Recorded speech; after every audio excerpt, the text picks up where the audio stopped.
กำยองล้านนามีมาแต่ไทยลูกหลานอย่าได้ลืมลา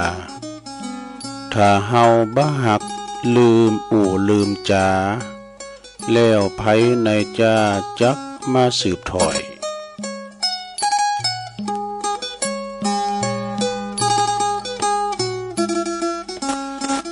ขอ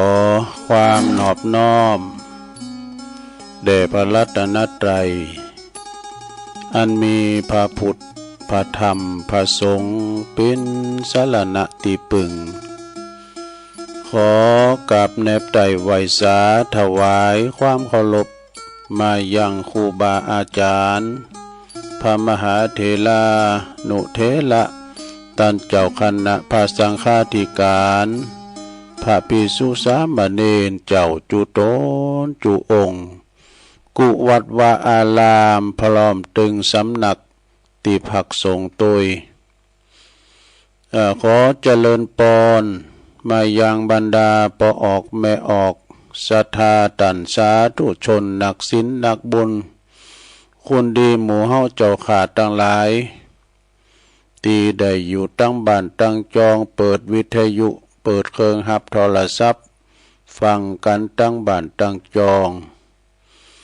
ยามบ่ายมาก็มาฟังรายการสารธรรมยามแลงยามบ่าย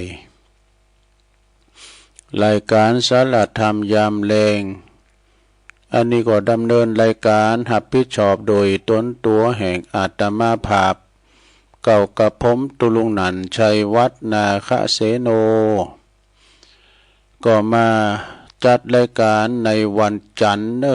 วันจันทร์วันนี้มาเป็นวันจันทร์ที่2ของเดือนธันวาคมพุทธศักราช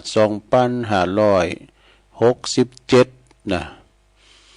ก็มามาจ้ากันเนาะศรัทธาญาติโยมทั้งหลายวันนี้ก็เป็นวันจันทร์หลังจากที่ได้มาพบมาปะกันจะได้นำสาระธรรมะมรดกธรรมคติธรรม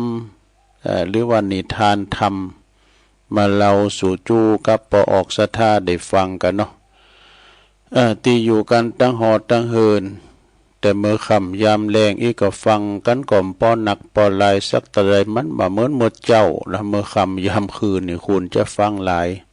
พอเปิ้นได้ออกบ้านออกเฮินกันเด้อเนาะอันนี้ก็ฟังก็คุณเฒ่าสวเฮาทั้งหลายเนาะอยู่หออยู่เฮินฟังกันแก่งอมแก่เงากันไป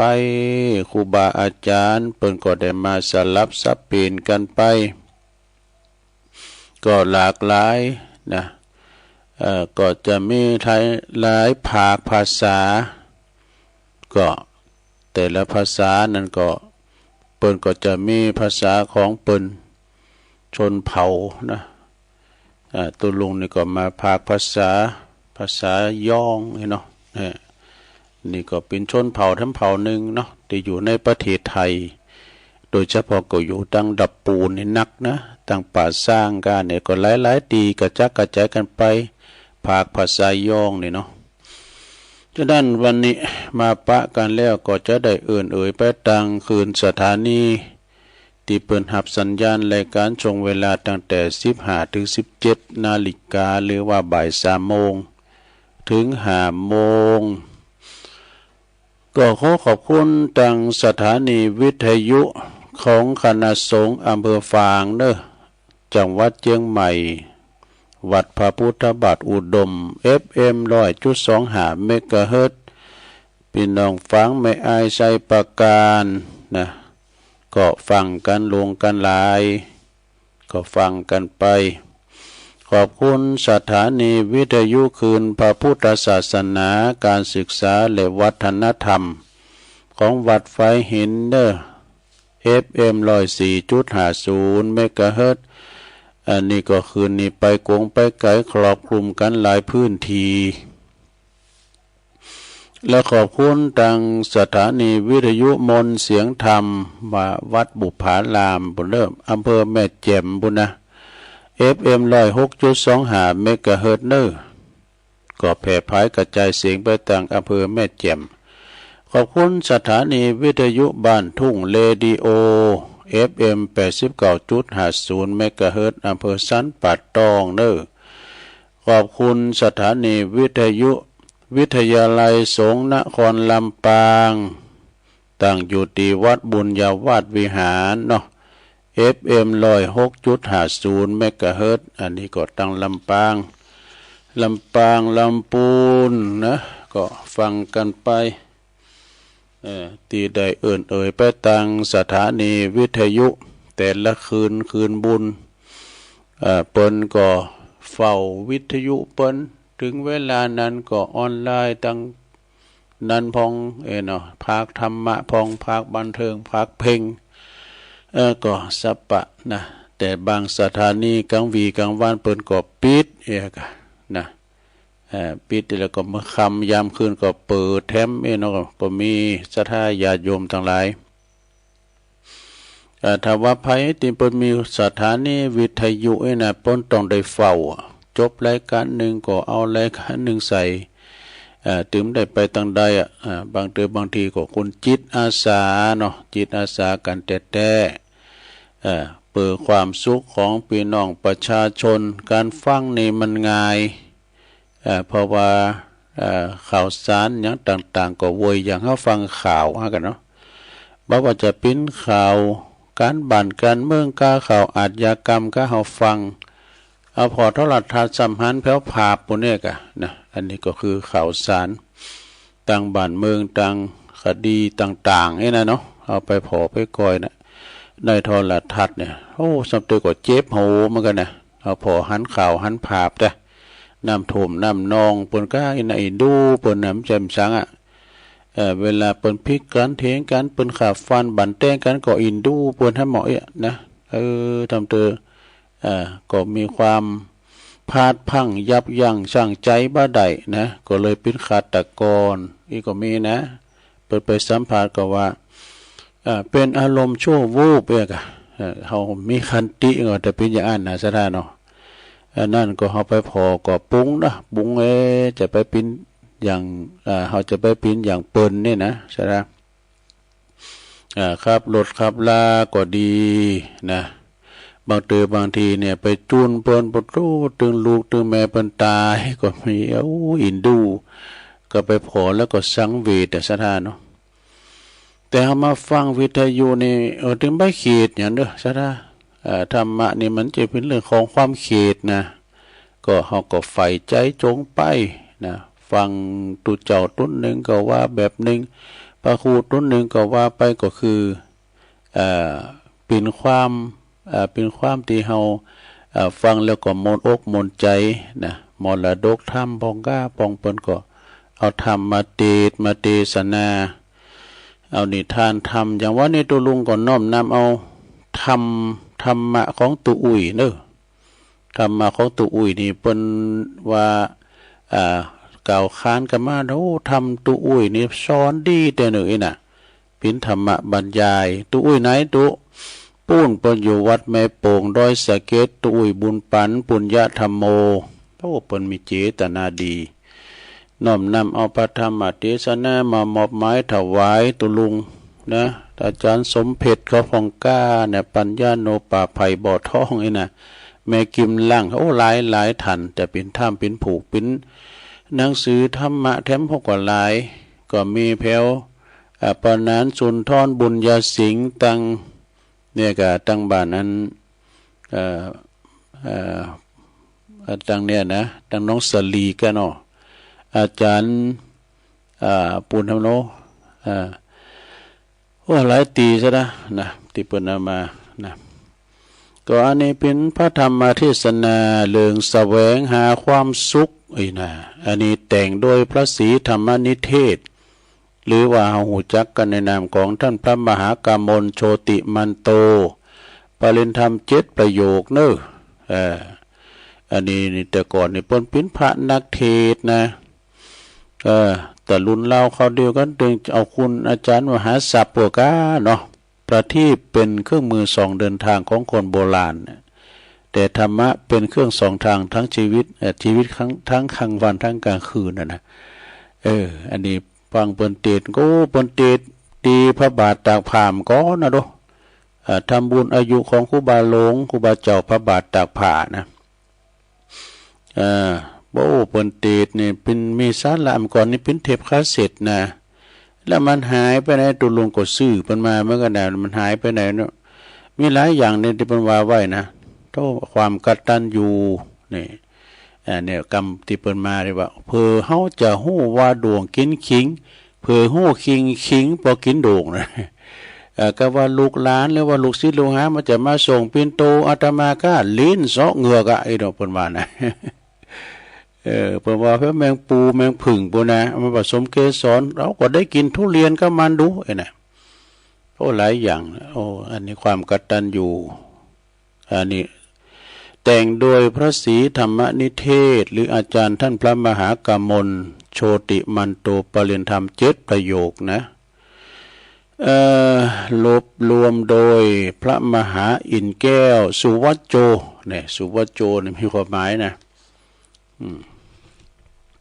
เอาละเนาะตัวลุงเจ้าว่าทำกันเด้อเป็นธรรมบรรยายนะลงเด้อธรรมบรรยายเรื่องแสวงหาความสุขนะสุขอกสุขใจเป็นจะใดก็ลองฟังพอเกยเอามาติดละนะตั้งนะโมไว้กันเด้อ3จบ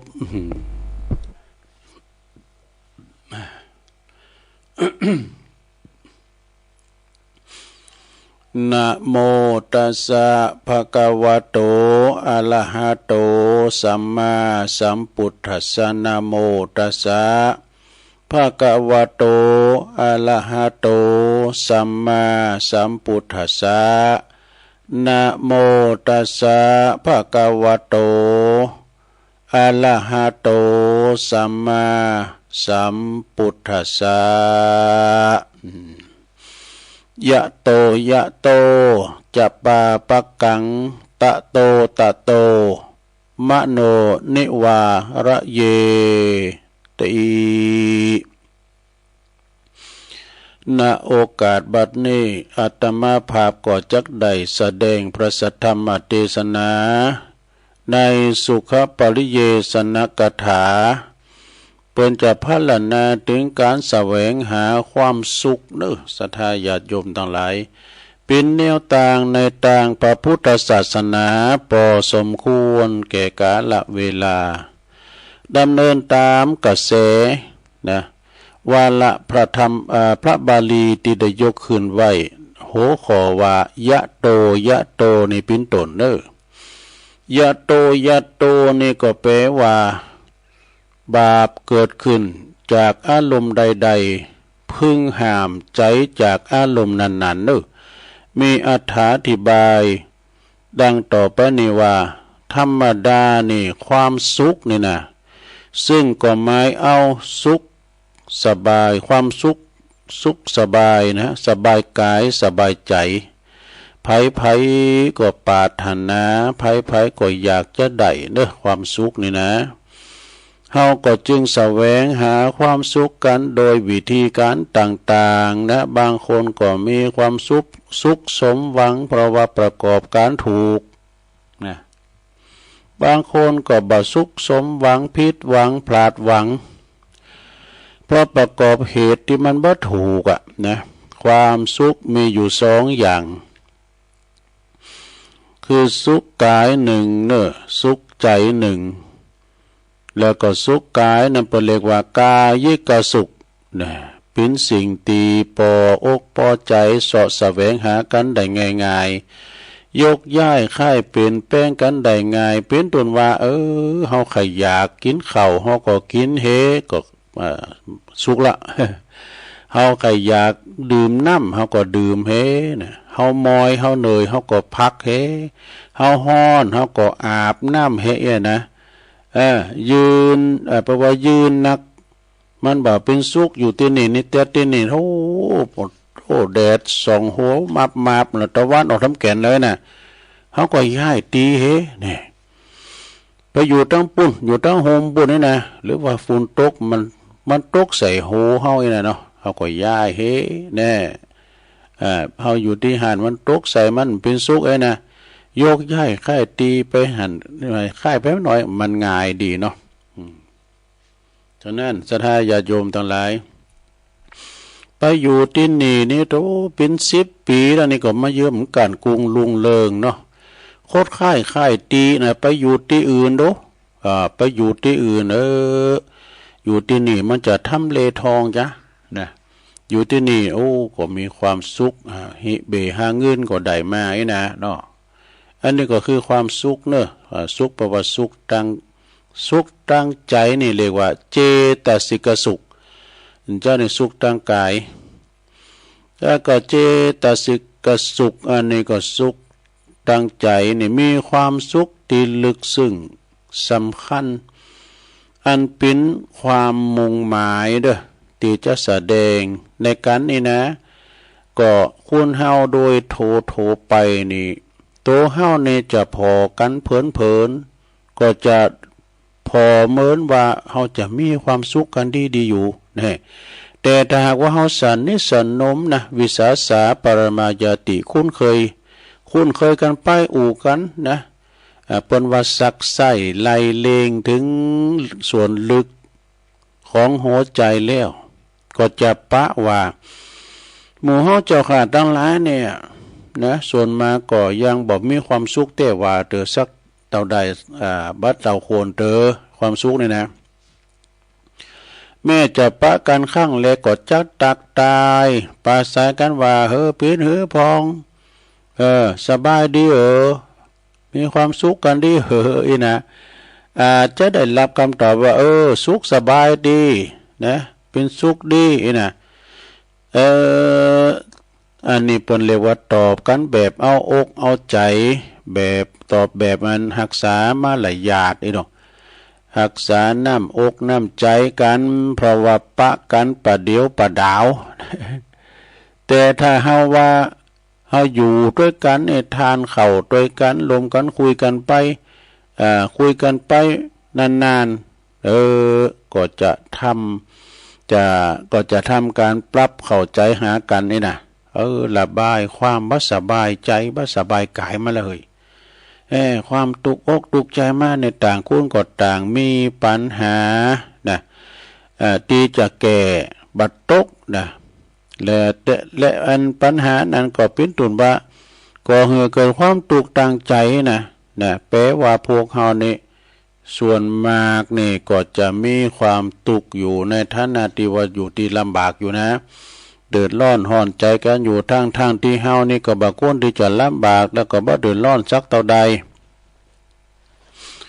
แต่ว่าเฮาก็ยังเดือดร้อนยังเป็นตุกอยู่นะที่ลำบากเดือดร้อนเป็นตุก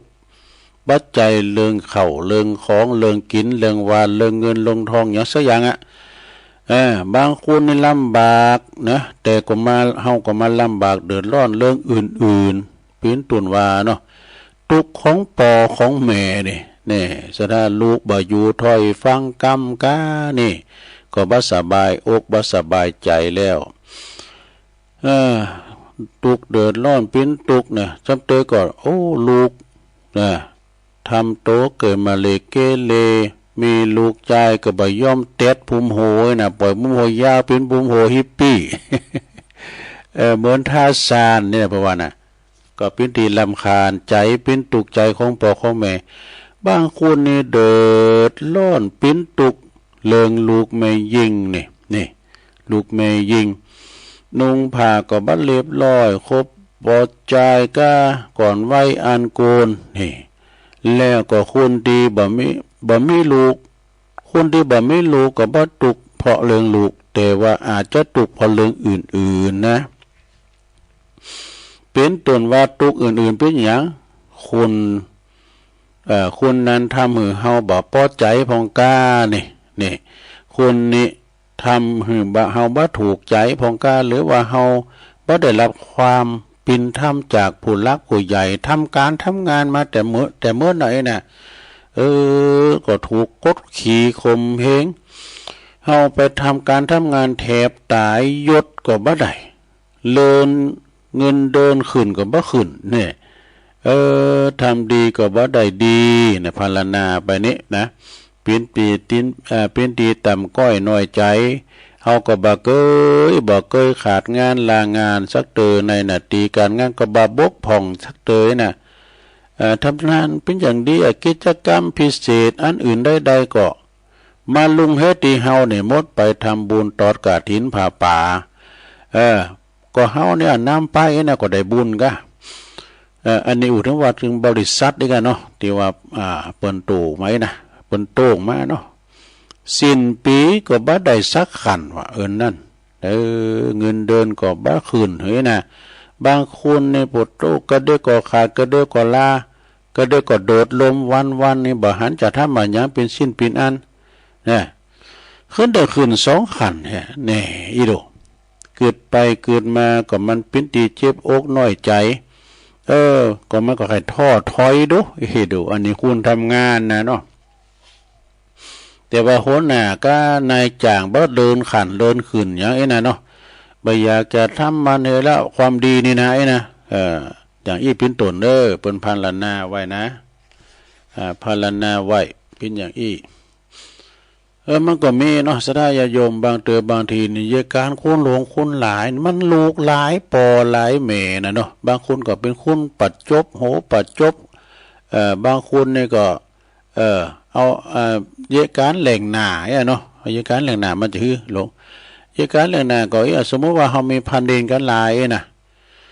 พันเดนคุณขี่ข้านเนี่ยมันขี่ข้านกันได้ยินเสียงรถขึ้นมาล่ะเปยู่มาแต่งกวาดนี่กันตูหลวงมาก็เจ้าวาดมาก็นะแต่งกำยู่กวาดอีดูยการแหล่งหน้านะที่จริงนี่พอได้นะมันเอาต่อเอาหน้าเอาตาเบิ่มได้นะเนาะเหมือนกับหมูกุดแล้วก็ม้าเล็ดอีกเนาะก็ห้อยตีนมาด้วยโมเนี่ยเนาะอย่างนี้เป็นต้นเนาะและความลำบากเดือดร้อนนี่เป็นตุกในลักษณะนี้นะเลขว่าเป็นวันเลขว่าความทุกข์ทางใจนี่ตุกอกตุกใจหน่อยอกมองใจมันอยู่ที่ใจหันหมดอะนะสบายใจก็ไม่หันอะตุกใจก็ไม่หันอะนะหน่อยอกมองใจก็ไม่หันถ้าเฮาหาเหตุจากภายนอกมีหลายร้อยเหตุอูกันตลอดวันก็ถึงบ่หมดนะเหตุมันมานี่นะอย่างน้อยเฮาก็โตดโน่นโตดนี่ไปโตดมันหยังนี่โตดเจ้านายก็บ่ดีเจ้านายบ่ดีบ่เฮ้ยนะหรือว่ามีคุณใส่ไล่ไปสีเฮามีคุณกันแกงเฮานี่มีคุณอิสาลิษยาเฮาหรือว่าก่อนเป็นว่าก็บ่ก็โตดอำนาจวาสนาเนี่ยโตดวาสนาวะโตดโดงวะนี่วาสนาเฮามาดึงบดีวาสนากิดวงเฮาถือบดีนะดวงดีดวงดับอยู่ที่ตัวดอเนี่ยบ่เฮ้ยน่ะ108ปั้นประการเรื่องเช่นนี้ถ้าเฮาจะพิจารณาตามหลักในพระพุทธศาสนาแล้วก็จะมีสักกี่คนที่ว่าฉันมันไม่ดีเองนะเนาะฉันมันผิดเองฉันมันชั่วเองโตดของฉันเองนะจะหันได้ว่าเรื่องที่กล่าวมานี่มีมูลเหตุมาจากความประพฤติแต่ละบุคคลของแต่ละบุคคลประมาณนะของแต่ละบุคคลนะ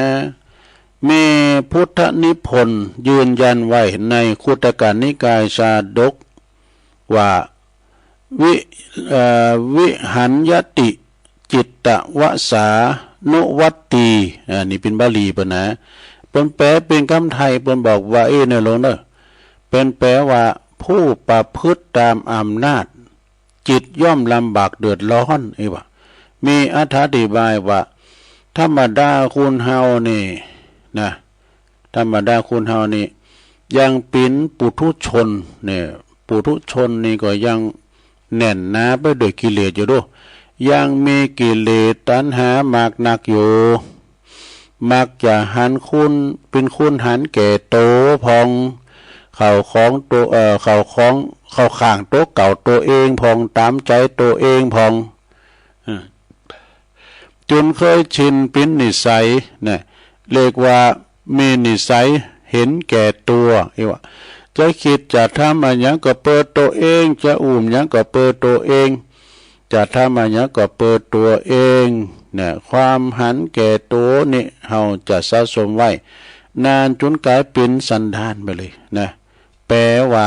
สืบกันมาโดยลำดับสืบตามกันมาโดยลำดับเมื่อว่าเราสะสมไว้โดยที่สืบเนื่องกันมาโดยลำดับเช่นนี้จึงเป็นเหตุให้เฮาตามใจตัวเองนี่มันได้ใจตัวเองก็เลยตามใจตัวเองถึงจิตใจนี่จิตใจของเฮาแล้วนี่ก็ต้องต่อไปว่าจิตใจของเฮาคุณเฮานี่นะจิตใจของคุณเฮาเนี่ยนะมันมีพลังมีอำนาจอย่างมหัศจรรย์พระพุทธเจ้าเพิ่นได้ตรัสไว้ว่ามโนบุพังขมาธรรมาแปลว่าธรรมต่างหลายเนี่ยหลวงเด้อมีใจเป็นใหญ่นะความหมายว่าก็หมายความว่าทุกสิ่งทุกอย่างนี่ขึ้นอยู่กับใจเนอะใจเป็นใหญ่ใจเป็นประธานนะทุกสิ่งทุกอย่างยอมสำเร็จมาจากใจนะแต่ว่าจิตใจของคุณผู้ใดได้รับการศึกษาอบรมฝึกหัดขัดเกลามาอย่างดีคุ้มครองปกป้องรักษามาโดยดีนะ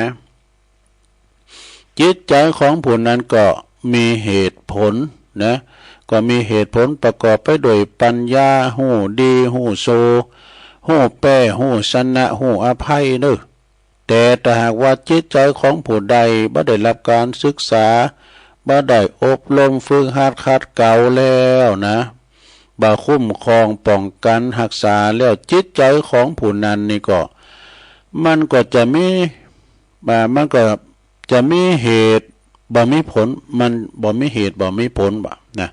ประกอบไปด้วยสติพยาปัญญาบ่ฮู้ดีฮู้โซบ่ฮู้แป้ฮู้ชนะบ่ฮู้อภัยบ่ฮู้จักการให้อภัยกันนะบางครั้งร่างกายสู้บ่ได้แต่ใจมันบ่ถอยเฮ้ยใจมันบ่ยอมยกตัวอย่างเช่นว่าเปิ้นตีมวยอยู่บนเวทีน่ะเปิ้นตีมวยอยู่บนเวทีเนี่ยลูกเพราะว่าถูกเปิ้นชกลกลุ่มคุกคานมานะปดโตเปิ้นนับ8ก็แล้วยังก็แล้วเขาก็ยังเขาบ่มีทางสู่ทุกประตูสู้ไม่ได้ขืนสู่ต่อไปก็เจ็บโตเปล่าๆนี่กรรมการบ่จะพอดูถ้าสู่ต่อไปนี่ไหวอันนี้นี่มาดึงน้องตายบ่มันได้สลบเลยนะกรรมการก็จับยกมือแพ้นะยกมือแป้แล้วนะคือก้านยอมไหมเอาแต่เจ็บหนักแล้วนี่นะคือยอมก้านแต่ใจมันบ่ยอมก้านนะบ่ยก้านพี่เลี้ยงมันก้านนะบ่อันนี้แสดงเห็นว่าบ่มีเหตุผลนะสาธุญาติโยมทั้งหลายยิ่งไปกว่านั้นเนี่ยบุคคลบางคนเนี่ยโยมมีความอยากมีความต้องการอยากได้อยากมีอยากเป็นจริงความมันต้องการเป็นวิวัฒนาการ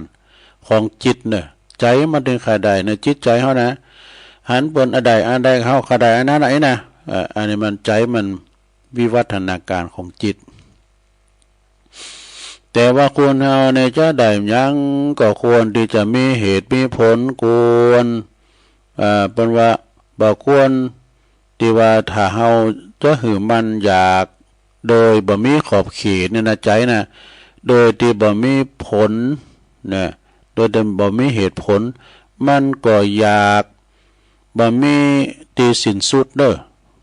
ต้องการบ่มีที่สิ้นสุดเหมือนกันบางทีมันก็อยากโดยบ่มีเหตุผลต้องการเพราะว่าต้องการโดยไม่มีเหตุผลเหมือนกันความอยากความต้องการเนี่ยมีเหตุผลความต้องการค ความอยากของคุณในโลกเนี่ยนะกับสิ่งต่างๆเนี่ยมันจะมีในโลกเนี่ยนะความอยากความต้องการเนี่ยนะเอาเดินทางเพราะว่าเดินกันคนละทางวะนะมันเดินทางกันคนละเส้นทางคือเดินสวนกันมีน้อยตีต้องการสิ่งได้แล้วก็ได้สิ่งนั้นนี่นะเพราะฉะนั้นพระพุทธเจ้าปนตรัสไว้ในธรรมจักรกับปวัตนสูตรบทหนึ่งเป็นบอกว่ายัมปีช่างนลปฏิตัมปีทุกขังเนี่ยอยากได้สิ่งใดบ่ได้สิ่งนั้นนะก็ปิ้นตุกเด้อเฮาบ่อยากได้สิ่งใดกับได้สิ่งนั้นก็ปิ้นตุกเหมือนกันอีกอ่ะนี่เฮาก็เพราะว่านี่เฮาก็จับโตการได้แล้วโตการนะสิ่งที่ทำให้เฮาต้องลำบากเดือดร้อนปิ้นตุกก็คือ2ตัวนี่อย่าง61ว่าเจ้าตัวอันนั้นมันว่าแล้วนี่2ตัวนี่ก็คืออยากได้สิ่งใดบ่ได้สิ่งนั้นบ่อยากได้สิ่งใดกลับมาได้สิ่งนั้นที่นี่แหละปัญหาที่มีอยู่ว่าสิ่งที่เฮาอยากได้นั้นนะถ้ามันถูกเหตุถูกผลมันควรได้รับมันควรได้มามันต้องได้เนี่ยของที่มันหลังจะได้นี่นะสดาญาโยมอยู่ปลายไม้มันก็หลังตุ้งมาใส่เฮาอยู่นะแต่ที่มันได้เฮาอยู่ไกลตื้อกับขวานี่ก็ได้มาถึงบ่ได้มันจะของเฮา แม่ประวัติแต่ถ้ามันถูกเหตุบ่ถูกผลมันบ่ควรได้มันก็บ่ได้นี่เพราะฉะนั้นพระพุทธเจ้าเปิ้นจึงได้ตรัสไว้นะพระพุทธเจ้าเปิ้นจึงตรัสสอนคือพุทธบริษัทนะวางจิตของตนเนี่ยให้อยู่ในอำนาจของความประพฤติบ่ฮือประพฤติตามอำนาจจิตคือบัดทำอันยังตามอำเภอนำใจเฮาเพราะผู้ที่ประพฤติตามอำนาจจิตย่อมลำบากเด้อจะลำบากอย่างใดเฮาก็อยากคือฝนตกไอ้นั่นเนาะแต่ฝนมันบ่ตกแสดงว่าเฮาประพฤติตามอำนาจจิตของเฮามีหลักฐานยืนยันในตีหลายแห่งตีพระพุทธเจ้าปนตรัสเกี่ยวกับเรื่องจิตนี่นะเช่นนี่เป็นบาลีนะลงเด้อจิตตังสุดตังสุขาวะหังแปลว่าจิตที่คุ้มครองดีแล้วนำสุขมาหือเด้อจิตตังทันตังสุขาวะหังจิตที่ฝึกดีแล้วก็จะนำสุขมาหือเหมือนกันนะจิตตัสสะธรรมโถสาธุการฝึกจิตเป็นการดีสจิตตะมนุษย์ลักขะบุคคลพึงตามหักษาจิตของตนเนอะจิตตังละเขทะเมทาวีผู้มีปัญญาพึงหักษาจิตเนอะจากหลักฐานที่ยกมาอ้างอิงนี่ก็บ่งให้ชัดเจนว่าต้องคุ้มครองจิตนะนี่ต้องคุ้มครองจิตบ่หืออยากนอกลูนอกทางนะฝึกจิตตนนะต้องฝึกจิตให้มีความอดทนมีความอดทนเปิดว่ามีอันยังมากระทบก็จะได้บ่หวั่นไหวหรือสั่นสะเทือนนะต้องฝึกจิตให้คุ้นต่อการได้การเสตีได้เสนะประวัติได้เสทีเดี๋ยวฝึกการได้การเสตีได้ตีเสตีแพ้ตีชนะทีได้ตีเสียทีแพ้ทีชนะแล้วก็ได้วางใจเป็นกลางเด้อวางจิตวางใจเฮาเป็นกลางบ่นักไปทางใดบ่ค่อนไปทางใดวางจิตให้ถูกต้องปรับจิตเหือนเข้ากับสถานการณ์เนาะสภาพสิ่งแวดล้อมนะโดยระวังจิตอยู่ในเหตุผลเพราะจิต เป็นศูนย์กลางแห่งความสุขทั้งนั้นเด้อแล้วก็ความทุกข์ทั้งปวงจิตนี่นะเป็นกลางแต่กว่าความทุกข์เหมือนกันอยู่เป็นกลางนะถ้าจิตใจดีก็คือมีแต่เรื่องดีๆจะเข้ามาหาเด้อจิตใจเฮาดีนะโอ้ยพอหลวงพวกนี้มาใจดีลำเลยน่ะลูกหลานก็ลูบหลามตามตัวนี่นะบ่หลงใจดีไอ้น่ะเดี๋ยวก็จะตั้งโจกให้กำ5 บาท10 บาทเอาไปเสียติมกินไว้น่ะเป็นละอ่อนเนาะอันนี้เพิ่นใจดีใจกว้างเนาะเพราะว่ามันมีสิ่งที่หือปันแลกเปลี่ยนนะแล้วก็คิดแต่เรื่องที่ถูกต้องมีความสุขแล้วนะคือมีความสบายใดอันยามะก็แบ่งปันกันให้ลูกให้หลานใกล้นะครูบาอาจารย์ก็ให้ลูกศิษย์ลูกหานะเพราะการกึดดีทำดีนั้นได้ง่ายๆนะ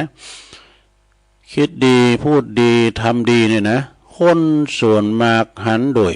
เช่นกึดหือตาลเนี่ยเนาะเอากึดหือตาล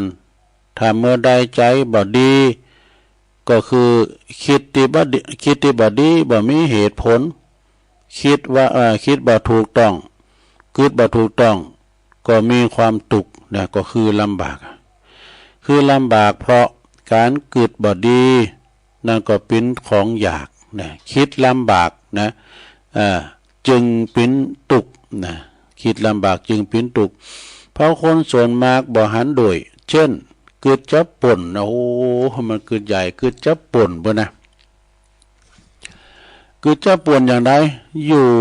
ดอันนี้คือการปนสตางค์มีเท่าใดเอามาให้หมดโจรเนี่ยมาอุบมนเนาะเช่นว่าคิดจับป่นเนี่ยเนาะมีกรรมลอยกลองปนเตียนไพเราะอยู่บทหนึ่งซึ่งควรจะเขียนติดไว้ที่ข้างฝาหรือที่ใดที่หนึ่งที่ได้หันง่ายๆนะประมาณนะเพื่อจะได้เตือนจิตเตือนใจเวลามีความทุกข์แล้วก็เป็นสิ่งที่ไผๆก็ทำได้โดยไม่อยากเลยนะข้อความนั้นมีดังนี้เด้อเนี่ยเขียนไว้เนี่ยเวลาใดทำใจให้ผ่องแผ้วเหมือนได้แก้วมีค่าเป็นราศีเนี่ยเวลาใดทำใจให้ราคีเหมือนมณีแตกหมดลดราคานี่พอแล้วเวลาว่าจิตใจเอาผ่องแผ้วยิ้มแย้มแจ่มใสยิ้มแย้มแจ่มใสดูไผมากดตักตายอู่โมนจ้าวานไอ้น่ะปิยวาจาเนาะอันนี้ก็คือได้เกี่ยวได้แสงเนาะเพราะว่านะมีจิตใจผ่องแผ้วเหมือนได้เกี่ยวได้แสงที่มีราคาราศีแต่ว่าเมื่อใดเฮาหน้าโจ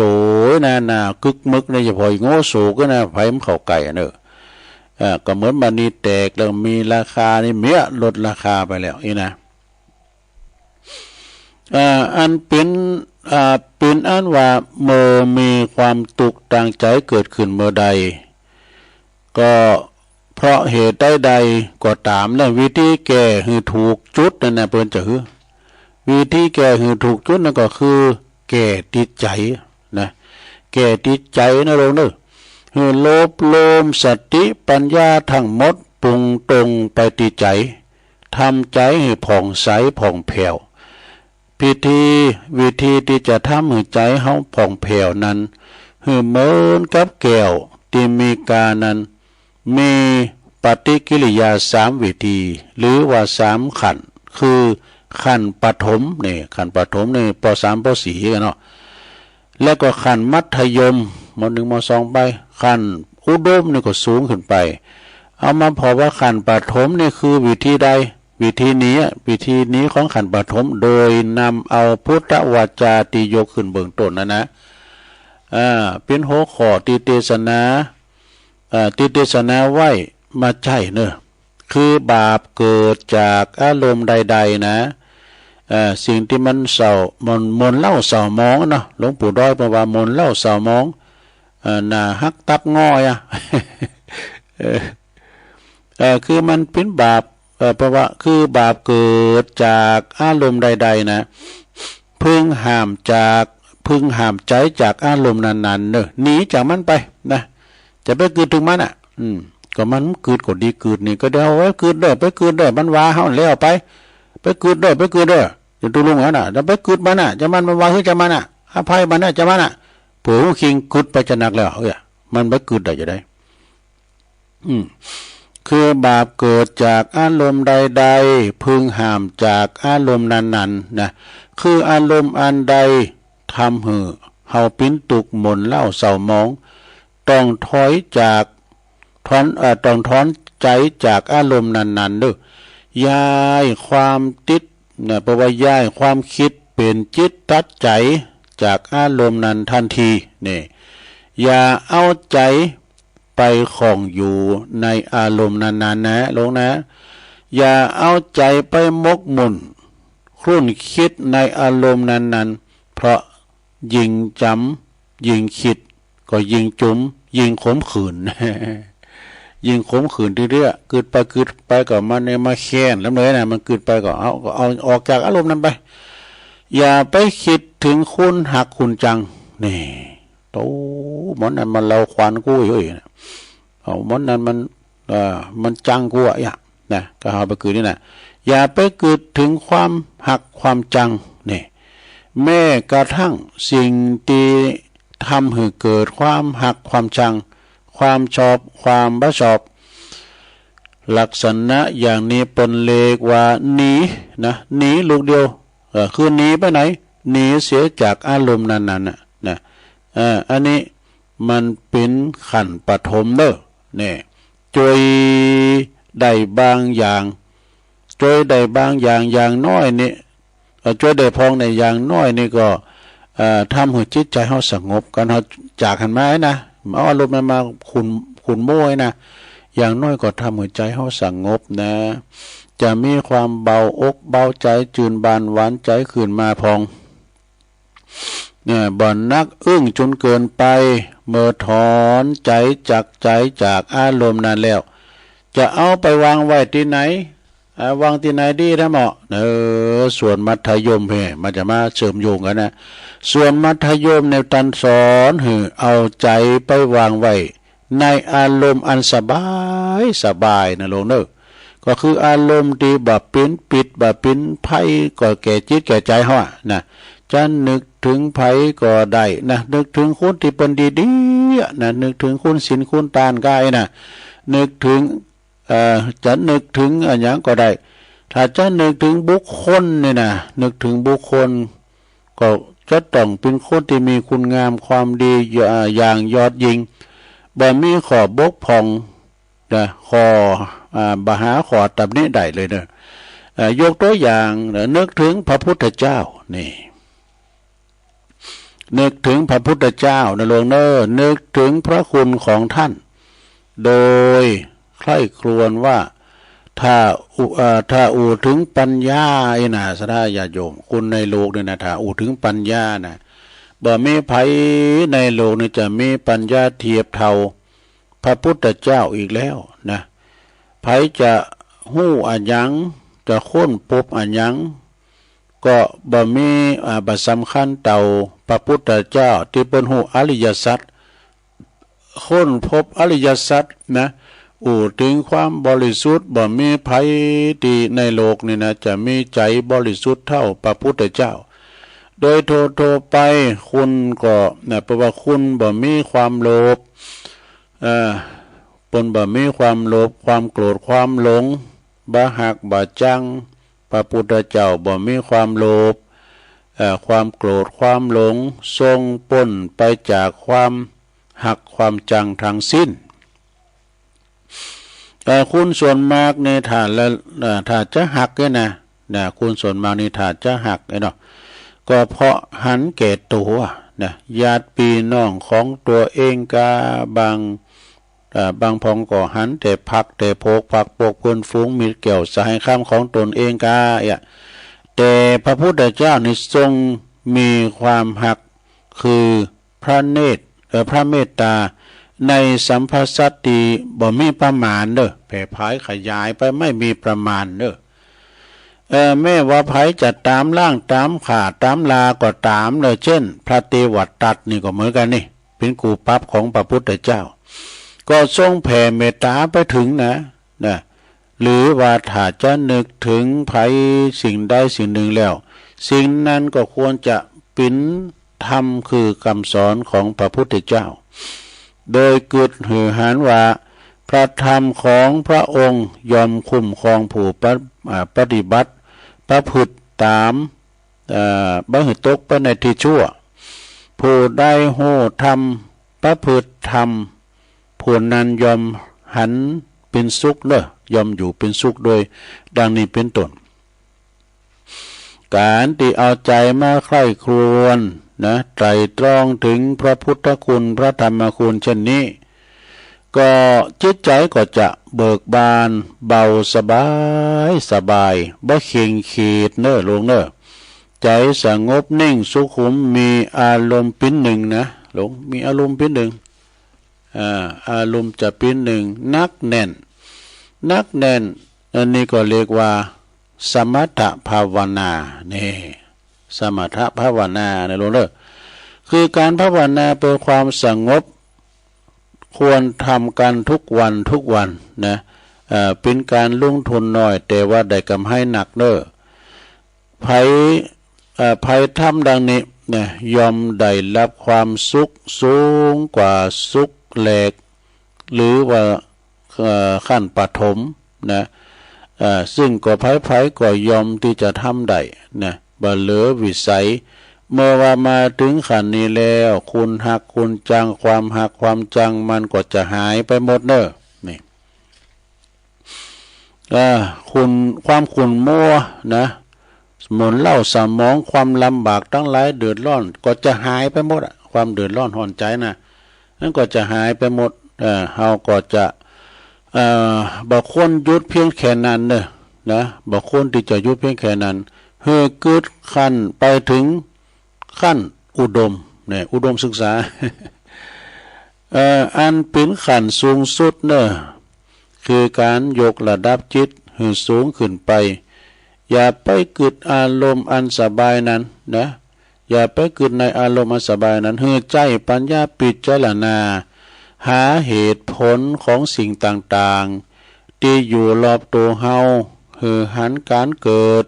การตั้งอยู่การดับไปจนมีความหันแจ้งหันจริงในสิ่งนั้นๆโดยปัญญาตัดประวัติตัวโหอันนี้เรียกว่าวิปัสสนาตัวรู้อันนี้เรียกว่าวิปัสสนาก็คือการหันแจ้งการเห็นแจ้งคือการเห็นแจ้งการเข้าใจการหู้จักการหู้อย่างทะลุไม่สงสัยการหู้ทะลุอย่างบ่สงสัยวิปัสสนาเมื่อเฮามีปัญญาตัวนี้แล้วก็จะพ้นจากทุกข์ใดความทุกข์มีหลายร้อยปันหลายร้อยปันหลายอย่างเพราะว่ามีหลายร้อยหลายปันอย่างการทำตนให้พ้นไปจากความทุกข์บัดใจสิ่งที่จะทำได้ง่ายๆและก็บัดใจจะทำได้ในวันเดียวก่อยปิ้นก่อยไปก่อยปิ้นก่อยไปให้มันพ้นไปทีละอย่างสองอย่างให้มันพ้นไปทีละเปราะสองเปราะทุกเพิ่งก็มันก็ว่าทุกทั้งหมดทั้งมวลนั้นก็จะเป็นทุกน้อยไปทุกมากก็จะเป็นทุกน้อยทุกนักก็จะกลายเป็นทุกที่เบาไปพงถ้าเฮาทำถูกวิธีก็บ่ควรก็บ่มีภัยในโลกนี้บ่มีถ้าเฮาทำถูกวิธีบ่มีภัยในโลกที่จะบ่มีทุกข์เป็นกษัตริย์ตาก็ทุกข์แบบกษัตริย์แล้วก็เป็นเจ้าบ้านก็ทุกข์แบบเจ้าบ้านทุกข์ของเจ้าวัดก็ทุกข์แบบเจ้าวัดทำนองเดียวกันก็บ่มีภัยนั่นอีกแหละเปิ้นว่าตีเป็นทุกข์มันจะทุกข์ไปตลอดตายมันเมียทุกข์นี้ไปก็สุขเข้ามาใจมันมีดวงเดียว เพราะมันมีทุกข์ก็ต้องดิ้นรนหือพ้นทุกข์ดิ้นถูกตั้งเนอะทุกข์จางหายทุกข์จางห่างหายดิ้นบ่ถูกถ้าว่าดิ้นบ่ถูกตั้งทุกข์ก็จะทับถมเนอะถ้าดิ้นบ่ถูกตีนะก็จะทับถมไปนะแล้วก็พิจารณาว่าจิตใจของเขาเนี่ยคือมันอยู่ปิ้นกลางเด้อเจริญปนบาปนคุณเฮาเนี่ยมันบัจิลังยางยืนว่าความตุกเนี่ยมันบ่แน่นอนบ่เตียงเต้นแน่นอนบ่มันบ่มีจิลังยางยืนสุขกอดตามตุกกอดตามเกิดขึ้นได้ปนบ่เกิดขึ้นดับไปนะมีการเกิดขึ้นดับไปจนมีได้ก็จนได้นะมีได้ก็จนได้เจริญได้ก็เสริมได้จิตใจเป็นกลางมีใจนักแน่นมั่นคงมีอันยังหนักมันมากระทบมันก็หวาดหวั่นเนอะสะท่าเนอะเพราะว่าถ้ามียังมากระทบมันก็บ่หวาดหวั่นเนอะนะถึงขั้นนี้แล้วนะบัสสะพึงโกะนะบัสสันบัสสะเทือนอันนี้เป็นคำสอนขององค์พระบรมศาสดาสัมมาสัมพุทธเจ้าสมดังบาลีที่ยกขึ้นไว้ปิณิเคปบทเบื้องต้นนั้นว่ายะโตยะโตจะปาปะกังยะโตยะโตมโนนิวาละเยซึ่งก็ขอหือตันทั้งหลายตันสาธุชนทั้งหลายจงนำไปพินิจพิจารณาเลิกขัดสรรนำไปปฏิบัติเด้อก็จะเกิดประโยชน์แล้วก็ความสุขสืบต่อไปตุลงได้แสดงพระธรรมเทศนาในพระธรรมเทศนาสุขทางใจเรียกว่าการแสวงหาความสุขมาก็พอสมควรแก่กาลเวลาก็ขอสมมติยุติลงปรุงไว้เพียงเท่านี้เอวังก็มีด้วยประกาศนีสาธุสาธุสาธุจบลงไปศรัทธาญาติโยมทั้งหลายทำบนนี้เนื้อหาสาระจัดดีเนอในเมตตาธรรมพระศรีธรรมนิเทศอาจารย์ท่านพระมหากมลโชติมันโตปริญธรรม7ประโยคนะเปิ้นก็รวมโดยพระมหาอินแก้วสุวัจโจนะหลวงปู่เปิ้นมอบหมายถวายตุนรมาปี60น่ะก็เนี่ยเนาะนะก็ขอกราบขอบคุณในเมตตาธรรมหลวงปู่เน้อ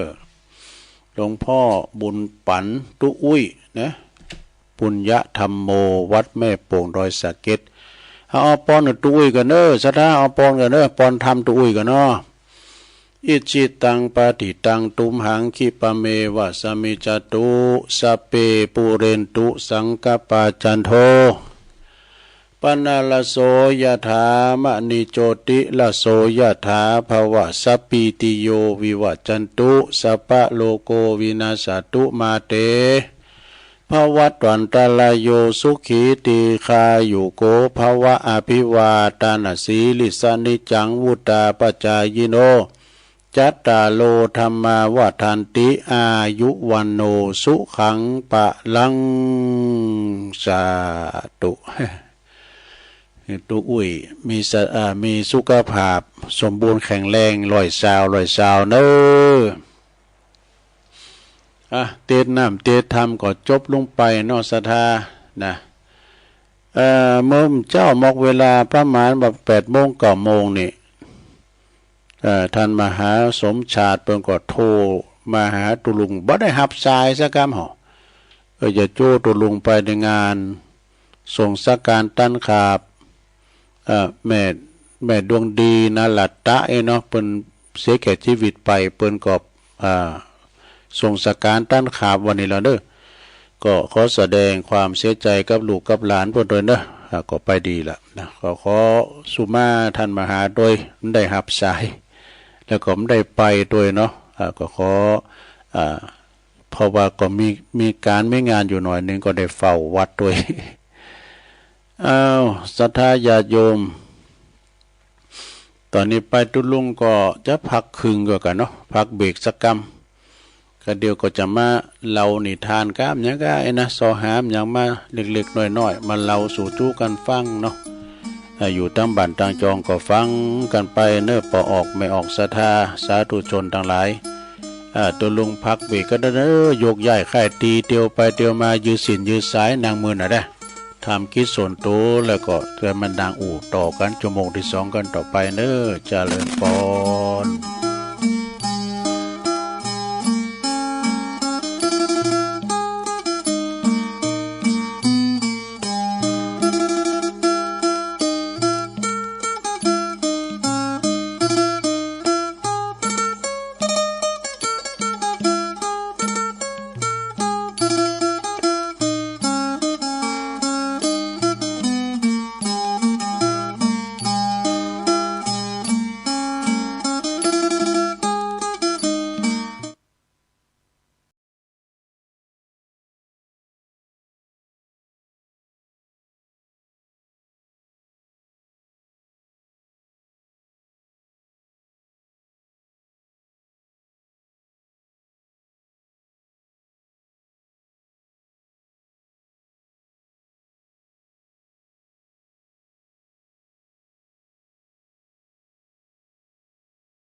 ศ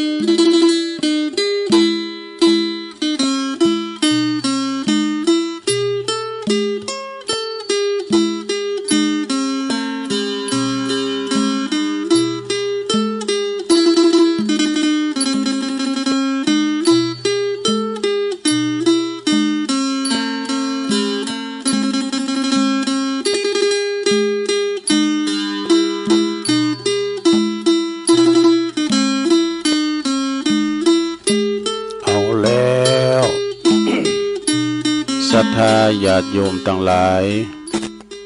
ตุลุงก็พักเบรกพักครึ่งเนาะ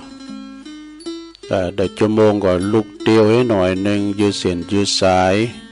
จิบน้ำลุงคอก็มานั่งอู่กันต่อในชั่วโมงที่สองนะ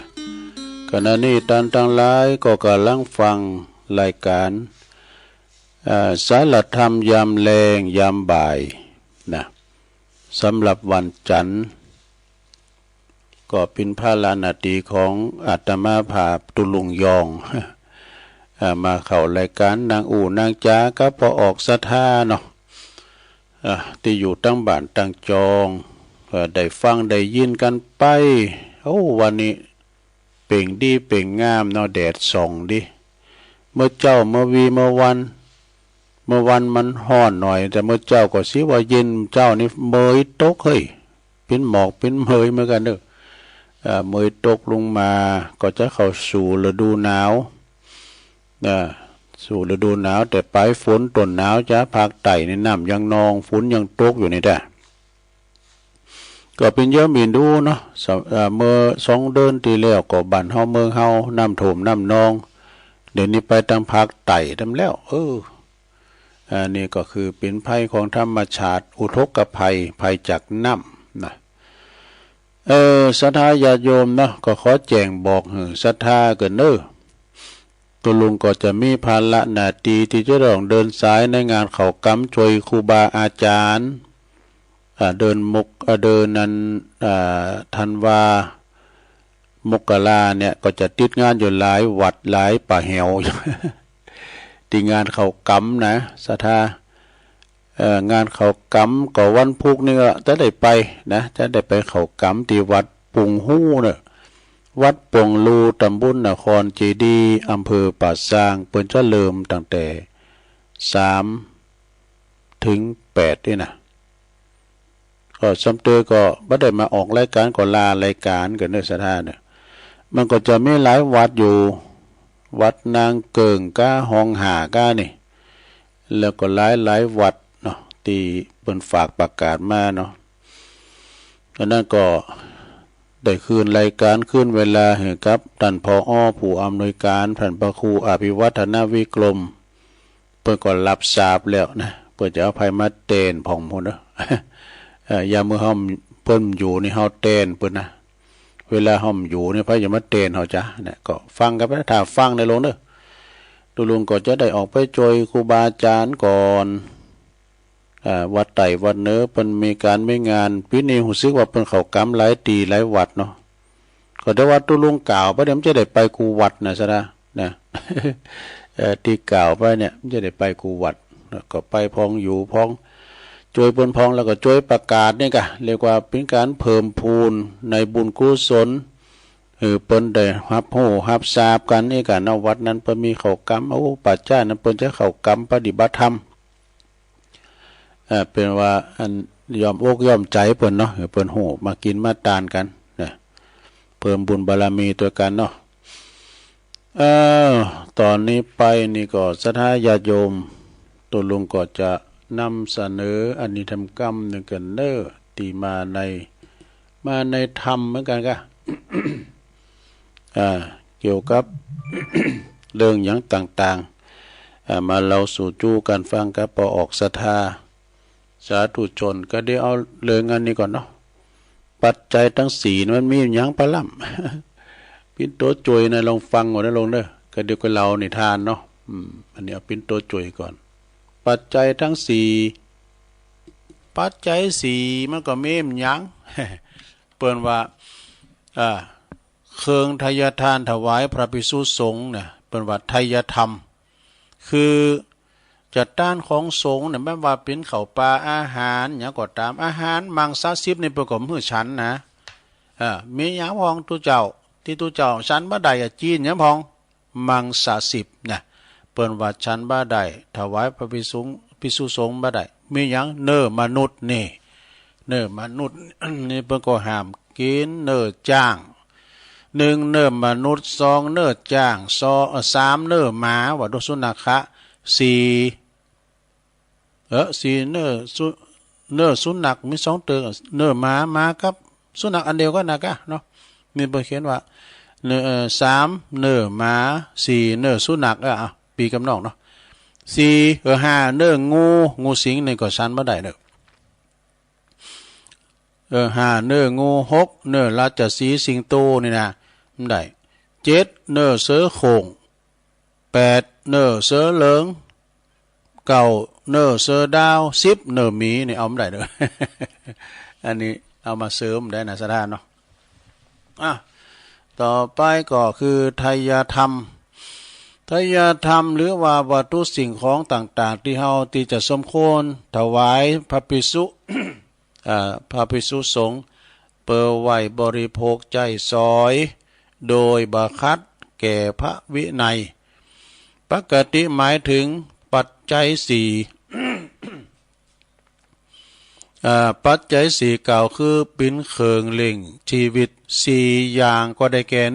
1จีวรบิณฑบาตเสนาสนะคีลานะเภสัช4อย่างนี่นะ1จีวรนี่ก็เครื่องนุ่งห่มเด้อเครื่องนุ่งห่มเปิดกันความหนาวความร้อนแล้วก็เลิบยุ่งแล้วก็ใจปิดปกปิดนะสิ่งที่น่าละอายตัวนี่ข้อหนึ่งนะจีวรนี่นะ2บิณฑบาตบิณฑบาตนี่ก็ใจบริโภคนะเปิดบรรเทาความหิวกระหายมีกำลังพอที่จะได้ประพฤติปฏิบัติพรหมจรรย์ต่อไปข้อที่3ลงเสนาสนะนี่แปลว่าหยังไม่ลงเพิ่นตอบได้เสนาสนะ เสนาสนะนี่ก็ใจซอยเป็นว่าใจอยู่อาศัยนะเครื่องใจอยู่อาศัยเปิดป้องกันความหนาวความร้อนแล้วก็เลิบยุ่งตลอดถึงความแปรปรวนของฤดูกาลฝนตกนะทั้งใจตีแปลว่าทั้งใจปิ้นตีพักผ่อนตัวนะเสนาสนะนี่นะอย่างเข้าไปเข้ากรรมเนี่ยเปิ้นถวายตูบนี่ประกอบพิเสนาสนะเนี่ยโดสถาเนาะเปิ้นไปกุฏินี่ก็เสนาสนะนะที่อยู่ที่อาศัย4คีลานะเภสัชอันนี้ก็ใจรักษาโลกเนอปิญยุกปิญญาเนี่ยคีลานะปัจจัยคีลานะเภสัชก็คือยานะเพื่อป้องกันรักษาทุกขเวทนาที่เกิดขึ้นจากความเจ็บไข้ได้พยาธิมาเบียดเบนนี่นะ ฉะนั้นก็ศรัทธาญาติโยมเปิ้นก็บอกว่าอย่างว่าเครื่องนุ่งห่มนี่ก็เหมือนกันเด้อเปิ้นบอกว่าบ่หือเอาเครื่องนุ่งห่มที่ปัจจัยเป็นที่มันเป็นผ้าแต่ว่ามันบ่มีสีสันฉูดฉาดนะบาดตาบ่หรูหราหรือว่ามีราคาสูงเกินไปนะผ้านี่ชุดของผ้าเหลืองนี่นะมันก็มีระดับเหมือนกันนะศรัทธาอย่างงั้นบางชุดนะเป็นหิ้มหมื่นก็มีนะศรัทธา7-8ปั้นก็มีตุลุงก็นุ่งผ้าน้ำแป้งบางแค่นี้ บางแล้วก็อาหารเนาะ2อาหารเครื่องครบชั้นนี่ก็ทั้งของหวานทั้งของข้าวตลอดถึงเครื่องดื่มนานาชนิดยกเว้นเครื่องดื่มที่มันเป็นของสุรามึนเมานี่มันได้เมลัยนี่นะยาเสพติดทุกอย่างคือตัวทุกชนิดนี่แล้วก็3เครื่องอุปกรณ์ที่อยู่อาศัยตลอดจนถึงเครื่องใจไม้ซอยที่จำเป็นต่างๆได้แก่ตู้เตียงโต๊ะเก้าอี้ที่นอนเสื่อหมอนมุ้งพรมดอกไม้ทูบเทียนนี่เป็นปัจจัยก็คือวงเล็บเงินนี่ชะตั้งนี่นะรวมถึงเครื่องชำระล้างร่างกายเครื่องนุ่งห่มให้สะอาดถูกสุขลักษณะนะเช่น สบู่ทูโตแปรงสีฟันกระดาษเจ็ดปากผงซักฟอกอย่างนี้เป็นต้นแน่อันนี้นะเครื่องอุปกรณ์ต่างๆนี่นะถวายได้อันนี้นะสะดามมีพิษข้อที่สี่เปิ้นว่ายารักษาโรคเนี่ยนะอโรคยาปรมาลาภายารักษาโรคนี่ก็คือเครื่องบำบัดเนอะเครื่องบำบัดความป่วยไข้เจ็บปินยินอุ่นนี่นะมันสบายมา เขาก็มี เภสัชหรือว่ายุกยาเวชภัณฑ์ยาไปเรียกว่าตลอดจนเภสัชหาอย่างมีหยังพองเภสัชหาอย่างเปิดว่ามีเนยใสเนยข้นน้ำมันมีน้ำผึ้งน้ำอ้อยน้ำตาล จบสาราญาโยมอันนี้ปัจจัยสี่เนี่ยเอามาเล่าสู่จู้กันฟังนะแล้วก็ตูเจ้าเปิ้นห้ามฉันมังสาสิบติประกาศไป เอานี่มาวาทำกรรมหนึ่งก่อนสาราญาโยมทั้งหลายเวลาตุลุงเปเลอะนะเอาจะเอาอย่ามาวากรรมนี่นะเอานี่มาวากรรมก่อนสาราติ๊กไว้แล้วติ๊กไว้แล้วก็คือติ๊กไว้แล้ว เอาเรื่องของคุ้มก่อนเนาะ เปิ้นว่าหวานปิ่นลุ่มขุมปิ่นยาอย่างที่มันคุ้มขนาดนะฟ้าทลายโจรจุ่มจาลิงหมดนี้มันปิ่นสรรพคุณปิ่นตั้งยาเนอะสถานเนาะเนี่ยของอย่างก็ตามหวานน้ำไปกินก็บักขะไดนะสถานไปกินหวานน้ำไปเนอะขุมนี่เป็นยานะหวานเป็นลมขมเป็นยาเรามีเนาะขุมซับปะมีอย่างพองขุมธรรมชาติก็คือขุมบะหอยขี้นกเผา หอยนี่ซะได้มันมาปึงได้พักหอยนี่นะก่อนนี่ออกตามโหตามเฮาตามอันบันตามอันต้องไล่ไปหน้าน่ะไปเก็บเอาหน่วยมันมาก้านี่เอามาโลกับน้ำพริกแล้วก็ยอดมันก็เอามาใส่โขมเอามาโลกับน้ำพริกปลาผมทมันมีมั้งด้วยเอามาใส่แกงยาตุ่มเฮ็ดเฟิง มันมีสปานะ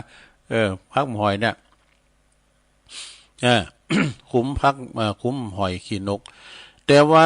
คุ้มคำเก้าเรามีอย่าง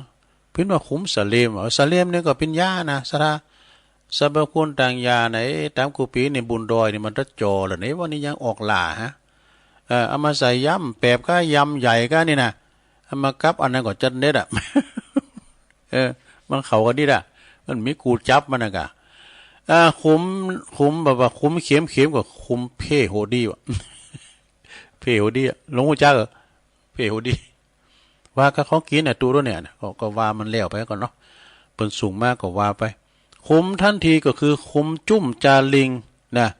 แปลงเป็นกำจุ่มจาลิงนี่ก็คือบรเพชรนะโยมนะมันคุ้มนะปวดโรคุ้มเป็นเจ้าเป็นนายมันก่อนสุมาเดี๋ยวลงเด้อตุลุงหันพิจายปอกันควายนะมันสุมาเด็กกันมันเป็นไผ่หยาดควายน้อยนะมันขี่ขาวเนาะควายน้อยนะมันเป็นไผ่หยาดเมื่อไงร่วมก่อนเปิ้นเอาเนี่ยจุ่มจาลิงตุบแล้วก็เอาหล่ออันปากมันนะหล่อปากมันหายเลยโอ้มันพิษสรรพคุณต่างยาเนอะแล้วก็ว่าไก่ปิ้นหาไปก็เอามาตุบแจแล้วมันกินเหมือนกันหรอเนี่ยมันจะรักษาไปอย่างนี้หรอกแต่มันไม่แก่โควิดแดมหมดนะคุ้มลำนั่นก็คือคุ้มผลิตใหม่ผลิตใหม่นี่ก็หุ่นจักลิ้นฟ้าวะภาษาไทยว่าลิ้นฟ้าปดตัวลงเคยไปทางทุ่งเสลี่ยมยังบุญนาตั้งก่อนนะปุ่นนักขนาดเพิ่นปลูกกันในคุ้มในหัวในปิ้นลำปิ้นสันแล้วเพิ่นเอาใบเอาฟักมาตากแห้งเพิ่นเอาอยู่หื้อหมดเมื่อนั้นไปหันโอ้ฟักผลิตใหม่นะก็ลำอยู่เขาเอามายำมามีฟักผลิตใหม่ คุ้มยัดใส่ลำยังลงปวดคุ้มมันมาละหลง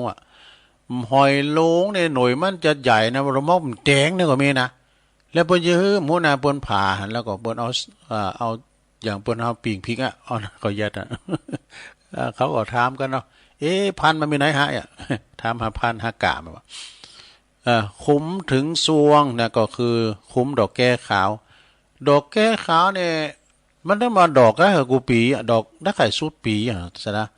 มีนี่3-4-9กันนะเปิดก็มาโลกันนะพี่ไก่กะ แต่มันก็ล่ำดีอยู่ดอกแก้ขาวดอกแก้เนนะกะใช่ไหมมันหลุดมาวู้หน้าวัดป่าต้องอ่ะตัวตุนจัดใหญ่อ่ะตุปีวานขายปีเนี่ย10,000ไปวาลินนั่นตุปีวานเลยที่ดอกแก้นะที่เก้านั้นหนาวัดป่าต้องคันธารามนะเก้าลงละหลายตีตัวที่นี่ซ้ำนักเด้อที่วัดตุปีเอนะบุตรตุนเกวที่วลาลาม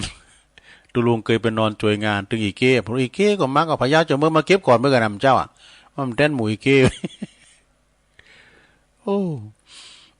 ผมถึงทรงดอกแก้ขาวโอ้ว่าเป็นนักอันนี้เอาให้ดีกันเนาะเอากำคุ้มหวานกับลาบนานะก็คือคุ้มเนี่ยดีกระทิง มันปินถ้ำในตู้ไอ้น่ะสุมาเนี่ยเอามาจบลงไปเรื่องคุ้มเนาะศรัทธาญาติโยมทั้งหลายเอามาแก่คัด แก่คัดได้อันนี้มันเป็นเรื่องของคุ้มหวานเป็นลุ่มคุ้มเป็นยา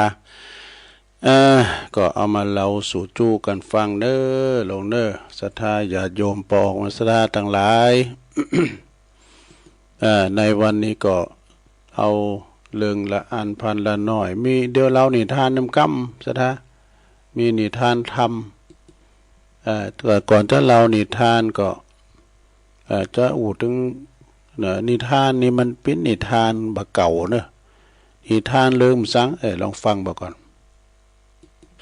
เรานิทานกล่อมมันสักเรื่องสองเรื่องก่อนนะสดาญาโยมทั้งหลายนิทานนี่ก็มีอยู่เลยก็เอาเรื่องนี้มาว่าก่อนเรื่องพระธรรมิกเถระพระธรรมิกเถระเจ้าผู้ปิ้นตีปึงแก่บุตรและภริยานี่มีเรื่องเราอันนี้มันพอยาว2-3เรื่องในเผอเนอะมันพอยาวเนาะมีเรื่องมาว่าในกรุงสาวัตถีมีอุบาสกคนหนึ่งเปิ้นก่อนละลูกละภรรยาทิ้งลูกทิ้งภรรยาออกไปบรรพชาได้สำเร็จเป็นพระอรหันตานี่ก่อนนี้เปิ้นสำเร็จง่ายแล้วก็แนะนำบุตรภรยาออกมาบรรพชาบวชด้วยกันแล้วก็สำเร็จเป็นพระอรหันต์เหมือนกันวะนี่เมื่อมีผู้สักเสริญพระพุทธเจ้าก็เลยตรัสว่าบรรดาบัณฑิตทั้งหลายผู้มุงความผู้บ่ควรมุงความสำเร็จวะเพราะหันแก่ตนแล้วก็ผู้อื่นเป็นใหญ่ควรถือเอาธรรมเป็นใหญ่เด้อเนี่ยถือเอาธรรมเป็นใหญ่คือถือเอาศีลปัญญาเป็นใหญ่ดังนี้เนี่ยนิทานเป็นว่าเรื่องนี้เป็นจริงหันว่าคนดียอมทำดีให้แก่ตนและผู้อื่นใดเนี่ยอันนี้ก็จบลงไปแถมเรื่องนึงพอยาวเก่า แถมเรื่องนึงเปิ้นก็บอกว่าเรื่องการฟังเนอะสถานเนอะการฟังสุสังลัพเตปัญญังฟังโดยดียอมเกิดปัญญาเนาะการฟังนี่เป็นจะได้ลองฟังพอเรื่องนี้มีมาว่าคราวหนึ่งชาวกรุงสาวัตถีนี่จักชวนกันไปฟังเทศน์ฟังธรรมเป็นหมู่นะเป็นหมู่เปิ้นโอ้วันนี้เนอะเปิ้นประกาศด้วยก่อนนี่เปิ้นเปล่าโดยปากเอาปากเอาไปไล่เปล่าประกาศว่าวันนี้นะเปิ้นทุเจ้าเปิ้นจะมากันหลายเนอะนะเปิ้นจะมาเทศน์ธรรมตู่ลุงนะถึงคืนเลยไอ้น่ะปรากฏว่าเจ้ากรุงสาวัตถีนี่ก็พากันไปฟังธรรมกันเป็นคณะเป็นหมู่นะอยู่ตามแถวถนนหนทางของตนพองนี่อยู่ตามแนวตามถนนตนประกาศกันว่าจะฟังธรรมตลอดลุงจะฟังธรรมตู่ลุงกันนะไอ้น่ะแต่บ่มีไผแต่ก็บ่อาจฟังตลอดลุงได้นะเพราะอย่างใดบางคุณบางโภคนั่นก็นึกถึงสามีวะนึกถึงภริยาวะนะแล้วก็ปิกบ้านปิกจองกันไปโอ้ขำไว้แล้วเว้ยเนี่ยปิ้นหงทั้งบ้านนี่นะปาการปิกไปบ้านไปจองปิกไปปิ้นหงลูกเมทั้งบ้านนี่ค่ะบางโพงก็นึกว่าบ่พอใจแล้วนะบางโพก็นึกบ่พอใจแล้วก็ปิกไปนะเขาปิกเขาก็ปิกเว้ยไอ้กะเปิ้นปิกก็โต๊ะปิกไอ้กะบางโพก็งงก็ใครรับก็ปิกไปนอนบ้านนี่ก็มีนะอยู่มาวันหลังพระพุทธเจ้าก็เลยทรงสาบจึงตรัสว่า ปุถุชน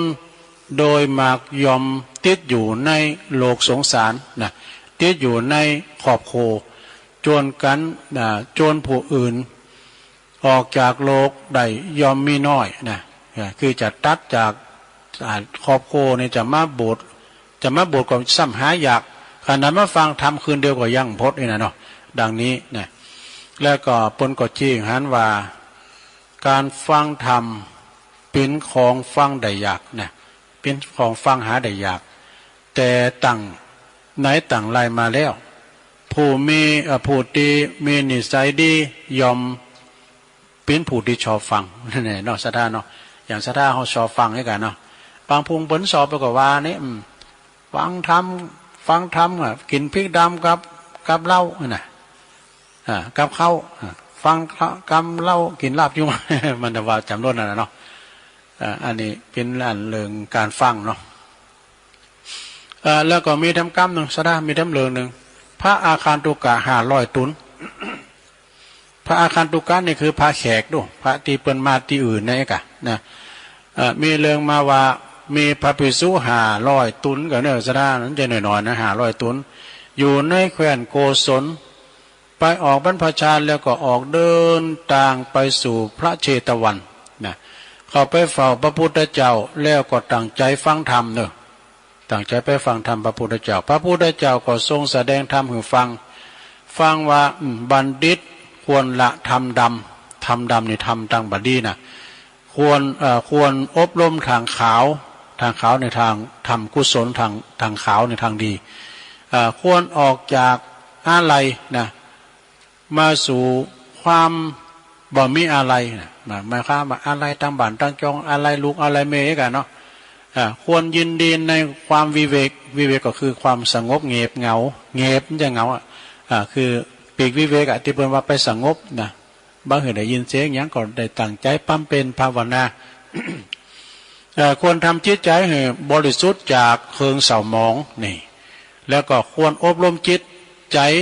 ในธรรมอันจักได้หูดี ควรยินดีในการสละตัณหาอุปทานนะแล้วก็เมื่อทำได้อย่างนี้แล้วจึงจักว่าสิ้นกิเลสถึงจักถึงนิพพานดังนี้นี่เรื่องนี้เปิ้นก็จี้หือหันว่าอย่างอี้เน้อสดาเด้อเปิ้นว่าภิกษุ500 ตุนนั่นนะ500 องค์นั้นปรากฏว่ามีนิสัยชอบทำดำนะแต่ได้ฟังธรรมพระพุทธเจ้าเลยก็เลยชอบไปทางธรรมขาวก็คือทำการกุศลนั่นเองเนี่ยจบลงไปซะนะจบลงไปนะอันนี้เอามาเสริมให้หน่อยเนาะการสู้สังละปฏิปัญญังนำเสนอทำอย่างหนึ่งเด้ออันนี้ก็เป็นข้อคิดของพระอริยสงฆ์พระอริยสงฆ์ของเฮาเปิ้นมีข้อเสนอคติธรรมเตือนอกสอนใจที่เปิ้นลิขิตขีดเขียนไว้แม้นว่าทันใดละสังขารไปแต่หึงเมื่อนานแล้วก็ยังมีคำสอนที่ดีๆเนาะหลวงปู่มั่นภูริทัตโตสอนไว้ว่าจะได้กายเฮานี่เป็นที่อาศัยของจิตเนอะแล้วก็เป็นทางเดินของจิตเปรียบเหมือนแผ่นดินยอมมีทางน้อยใหญ่ในแผ่นดินนะมีทางน้อยใหญ่เป็นที่สัญจรของสัตว์ทุกหมู่ทุกเหล่ากายเป็นที่อาศัยของจิตเป็นที่เที่ยวไปมาของจิตเนอะถ้าจิตโมยหยุดกายว่าเป็นของตนนะเมื่อใดนะเมื่อนั้นยอมได้รับความโศกเศร้าเสียใจเนอะศรัทธาเนอะธรรมชาติหรือว่าธรรมชาติของดีต่างหลายยอมเกิดมาแต่ของที่บ่ดีนี่ของดีมันเกิดมาจากของที่บ่ดีมีอย่างอุปมาดั่งดอกบัวปทุมดอกปทุมมาชาติหรือว่าดอกโบนี่นะอันงามสวยงามยอมเกิดจากโคลนตมนี่เกิดมาจากขี้โลขี้เปอะอันสกปรกนะเป็นของสกปรกปฏิกูลน่าเกลียดแล้วก็แต่ว่าดอกโบนั้นเมื่อเจริญป่นโคลนตมแล้ว เมื่อมันป่นขี้โลขี้เป้อแล้วยอมปิ้นตีสะอาดเด้อยอมเป็นสิ่งที่สะอาดมดใสไว้อย่าเป็นตีทัดทะลงของพระราชาอุปราชอามาตย์มนตรีและก็เสนาบดีต่างหลายนะดอกโบนั้นบนว่ามีก็มีกีบคืนเป็นคนตมนะบักกลับไปยังคนตมเนี่ยมันปิดไปได้ขี่โลขี่เปะอีกแล้วก็ข้อเปรียบเทียบก็เหมือนพระโยคาวจรเจ้าทั้งหลายเนี่ยผู้ประพฤติภาคเพียรพยายามยอมปิดเจรณาแต่สิ่งที่มันสกปรกนาเกตนั้นจิตจึงลุดพ้นจากสิ่งสกปรกนาเกตนาเกตนั้นใดนะสิ่งสกปรกนาเกตนั้นก็คือตัวเฮานี่เองเนี่ยคือตัวของเฮานี่เองผู้ใดมีปัญญาสามผู้นั้นก็บ่มั่นคงเนอะบ่มั่นคงถึงจะมีอายุมีตั้ง100 ปีก็ตามแต่สู้เด็กน้อยเด็กขาดีเป็นผู้มีอายุเพียงวันเดียวแต่มีปัญญาใจความพักเพียรเพ่งพินิจพิจารณาอยู่ประเสริฐกว่าบุคคลนั้นนี่แล้วเปิ้นก็ว่าทุกอย่างในโลกนี้นะมีสภาพเป็นอันเดียวดุดหน้ากองใจโลกนี้ลาบแปลว่าลาบลงหมดคือสว่างลงเตียน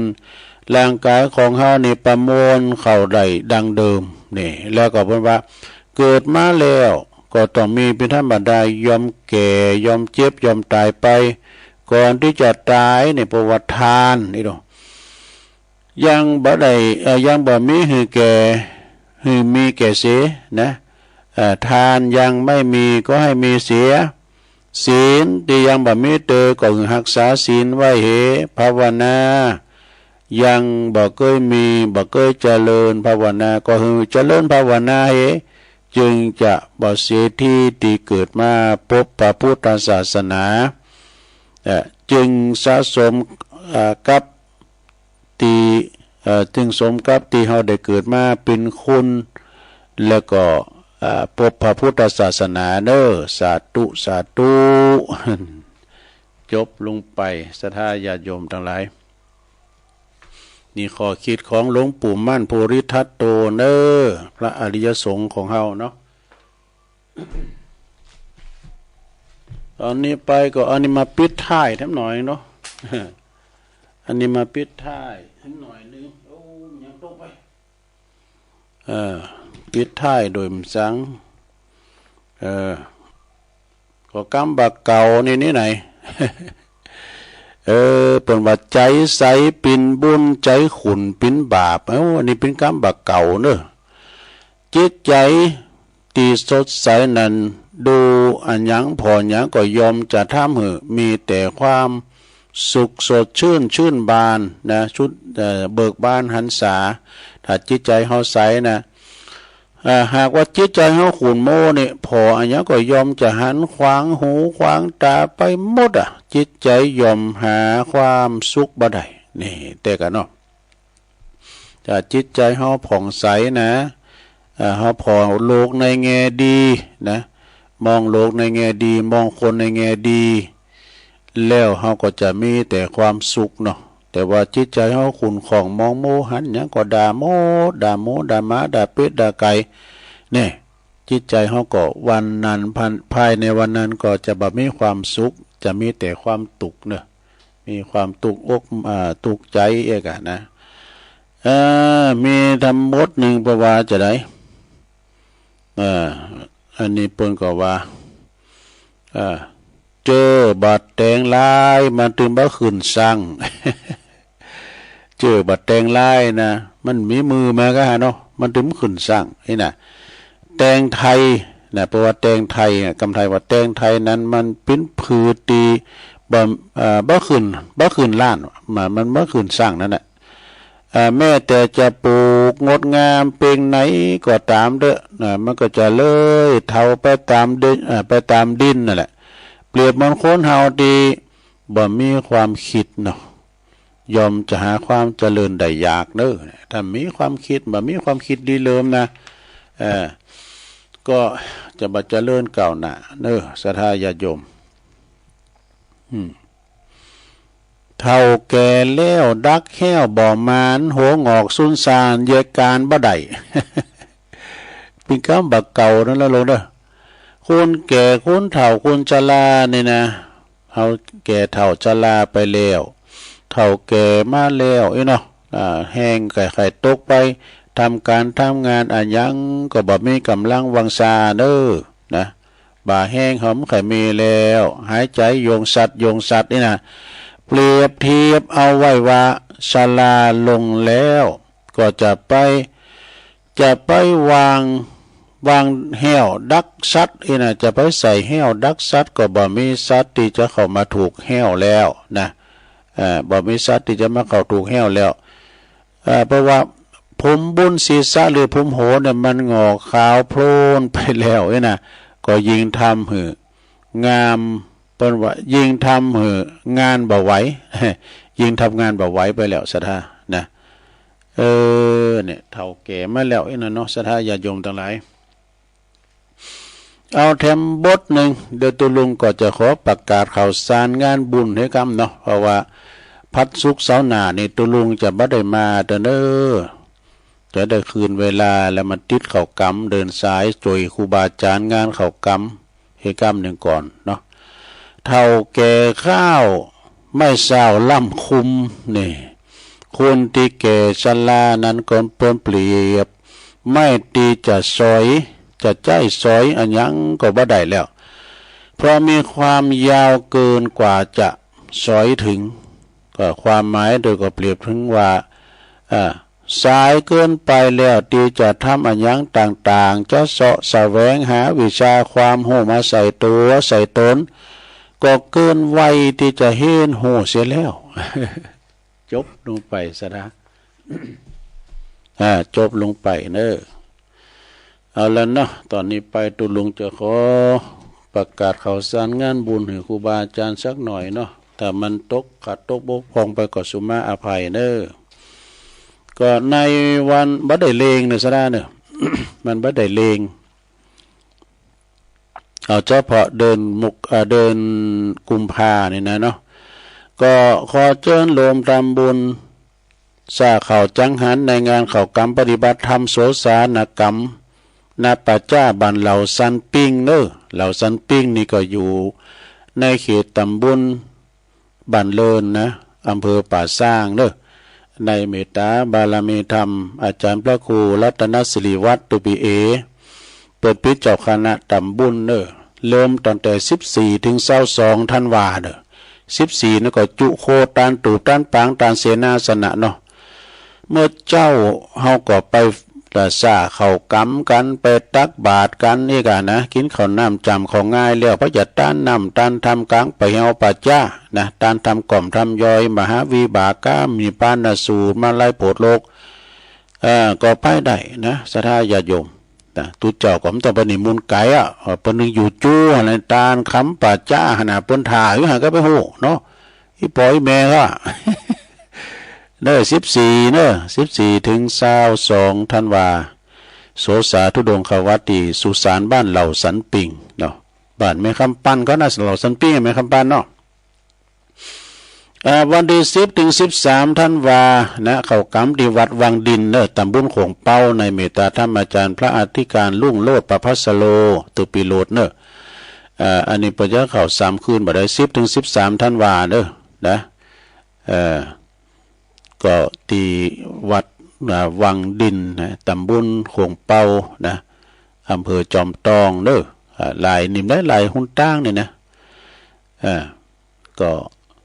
ไปกินไปตานกันวันที่25ถึง30ธันวานี้ก็เพิ่นเข้ากรรมก็ที่วัดโบสถ์น้ำดิบเนอะวัดโบสถ์น้ำดิบก็อยู่ในเขตตำบลน้ำดิบอำเภอป่าสร้างในเมตตาบารมีธรรมอาจารย์พระครูวิโรจน์ชัยพรเนาะก็ไปกินไปตานกันเนอะ 3-8ธันวานี่เป็นเจ้าเข้ากรรมที่วัดป่งฮู้เด้อป่งรูตำบลนครเจดีย์อำเภอป่าสร้างในเมตตาบารมีธรรมอาจารย์ท่านพระอธิการถาวรถาวโรวันพุธกะ3-8ธันวานะที่วัดป่งรูคณะสงฆ์ตำบลนครเจดีย์เขต1เขต2เนาะวันที่5ถึงวันที่10มีก็ธันวาคมนี่เปิ้นจะเข้ากรรมปฏิบัติธรรมของคณะสงฆ์ตำบลท่าตุ้มนะที่วัดนางเกิงนะวัดนางเกิงนี่อยู่บ้านห้องหาเด้อบ้านแม่บุญเมืองเขากะเนาะได้เมตตาบารมีธรรมอาจารย์ท่านพระครูโกศลบุญญาณิวิทย์เนาะแต่ปีมีเฮาปอกทุเจ้าเปิ้นหลายนะหั่นน่ะ3-4ตูน5ตูนกันหั่นนะวัดเปิ้นก็งามเปิ้นปล่อยหลวงแล้วนี่ตุลุงก็ไปช่วยลง ปล่อยหลวงก็วันที่5เด้อที่5ถึง10ธันวาเด้อไปปะกันเด้อไปปะกันที่วัดนางเกิ้งห้อง5เนาะในเมตตาธรรมอาจารย์พระครูสุคนทศีลวิมลเจ้าคณะตำบลท่าตุ้มเด้อพร้อมกับคณะสงฆ์ตำบลท่าตุ้มนี่เพื่อเข้ากรรมกันเนี่ยเปิ้นนิมนต์บ่นายกวัดเลยนะตึงพระตึงเนรน่ะโดมี3ก็ไป3แต่ว่าก็บิกมาพองขาหนามเต้าขาล้างให้ปู่จานฝ่าวัดเด้ เอาวันที่อันนี้ประกาศให้ตุปิเคหน่อยเด้อวันที่29ธันวานะ67แล้วก็ถึงวันที่2มกราคม68โอ้เพิ่นเข้า2ปีกันเด้อตุปิเคสะปุงน้อยเด้อวัดสะปุงน้อยเปิ้นจะเข้ากรรมปฏิบัติธรรมเด้อถึง30ตูบกันเนี่ยเนาะตุปิเคเปิ้นกล่าวออกวิทยุเก่า6ตุลุงก็เอาเปิ้นมากล่าวแถมนะเสริมบุญกันไปเนาะเสริมบุญบารมีพี่น้องก็จัดหลายเด้อสะปุงน้อยก็ไปกินไปทานกันเด้อที่พระเจ้าหับสังกาพระเจ้าหับอันใดหนึ่งก็ติดต่อที่ตุปิเคแล้วก็อันนี้ตุปีหน่อยเด้อพงตั้งมั่นตุปีหน่อยฝากประกาศมาคณะสงฆ์ตำบลสลีเตี้ยอำเภอบ้านโฮงเปิ้นจะเข้ากรรมปฏิบัติธรรมที่โสสาป่าจ้าบ้านดุงขี้เล็กเด้อตำบลสีติอำเภอบ้านโฮงในวันที่20ถึง24ธันวาคมเด้อเนี่ย20ถึง24ธันวาคมก็ไปเด้อก็คณะสงฆ์ตำบลสีเตี้ยในเมตตาบารมีธรรมหลวงพ่อพระครูกัลยาณธรรมนิวิทย์หรือว่าครูบาเจ้าเสาค่ำเด้อเจ้าคณะตำบลสีเตี้ยวัดหลวงสีเตี้ยไปเป็นเก้าเป็นประธานเนาะแล้วก็อันนี้งานตานข้าวใหม่ไก่อยู่ก็12-13มกรา4ปิ้งปุนะประเพณีตานข้าวใหม่ส่งน้ำพระธาตุที่วัดเหล่ายาวใต้วัดเหล่ายาวใต้เด้อพออาจารย์ปนันบุญชัยคำร้องฝากประกาศมาเนาะแล้วก็วันที่17ธันวาหมอนัดว้าวสุมาเด้ออันนี้หมอนัดตุลุงอันนี้มันเกี่ยวละแล้วงานต่อไปอันนี้11เนี่ยในงานลักดีในตำบลตุลุงนี่นะ11ธันวา67งานสวดอิติปิโส108จบเลิศที่วัดปากตั้งเจริญนะมีสืบจัดตาหลวงแบบล้านนาโดยเนอะตอนเจ้าก็ทำบุญตักบาตรเนาะสระญาติโยมทั้งหลายแต่ปีนี้เปิ้นงดงานเมื่อคืนเด้อหมายความว่าฉันเพลแล้วก็เก็บตัวเก็บเตี้ยนก็ไปสืบจัดตาด้วยกันไปจะไปหับสังนะติดต่อได้ที่พระครูอภิวัฒนวิกรมซึ่งเปิ้นก็จะมีในวันที่11นะจะไปสืบจัดตารวมกันก้ามสังฆะก็เชิญกันได้เด้อสืบจัดตาหลวงจะหับสังจะไปเปิดโรงทานก็เชิญกันได้เนาะเชิญกันได้วันนี้อันนี้เรียกไปละครูบาอุ่นเปิ้นทำบุญอายุ99ปีแล้วนะครูบาอุ่นนะเจ้าหลวงพ่อก็ไปแต่ปฏิพิมพ์มาเนี่ยตุลุงมาติดในห้องวัดโฮงโง่เนาะแล้วไปละวันที่16ถึง21ธันวาคมอันนี้ก็งานเข้ากรรมเหมือนกันเด้อที่วัดไร่พัฒนารามวันที่16ถึง21ธันวาคม67นี่นะเข้ากรรมปฏิบัติธรรมที่วัดไร่พัฒนารามหนองพำเด้อในเมตตาบารมีธรรมอาจารย์พระครูวิจารณ์ธรรมทัศน์เจ้าคณะตำบลดอยหล่อเขต3เจ้าวัดไร่พัฒนารามเด้อเตียนวัดไร่พัฒนารามนี่ก็โมนเด้อไปเข้าหลายตัวเด้อ จ้าบ้านเปิ้นปิ้นกันดิเนาะศรัทธาญาติโยมทั้งหลายแล้วก็มีแหมกรรมหนึ่งก็อันนี้ปล่อยหลงที่วัดดงฤาษีเนอะวัดดงฤาษีตำบลบ้านโฮงอำเภอบ้านโฮงกันเนาะก็เพิ่นจะมีการฉลองสมโภชปล่อยหลงพระธาตุเจดีย์นะศรีเจดีย์ชัยมงคลนะณที่วัดดงฤาษีอำเภอบ้านโฮงเด้อในระหว่างวันที่19ถึง22ธันวาเด้อ19ถึง22ธันวา ก็ไปรวมงานบุญกุศลด้วยการได้งานปล่อยหลวงนะดงฤาษีนี่ก็มึนนะแกที่เปิ้นมีปล่อยหลวงนะโตจะบ้านเปิ้นปิ้นกันเด้อโอ้ศรัทธาเปิ้นหลายเปิ้นกว้างคนลำคนรวยปิ้น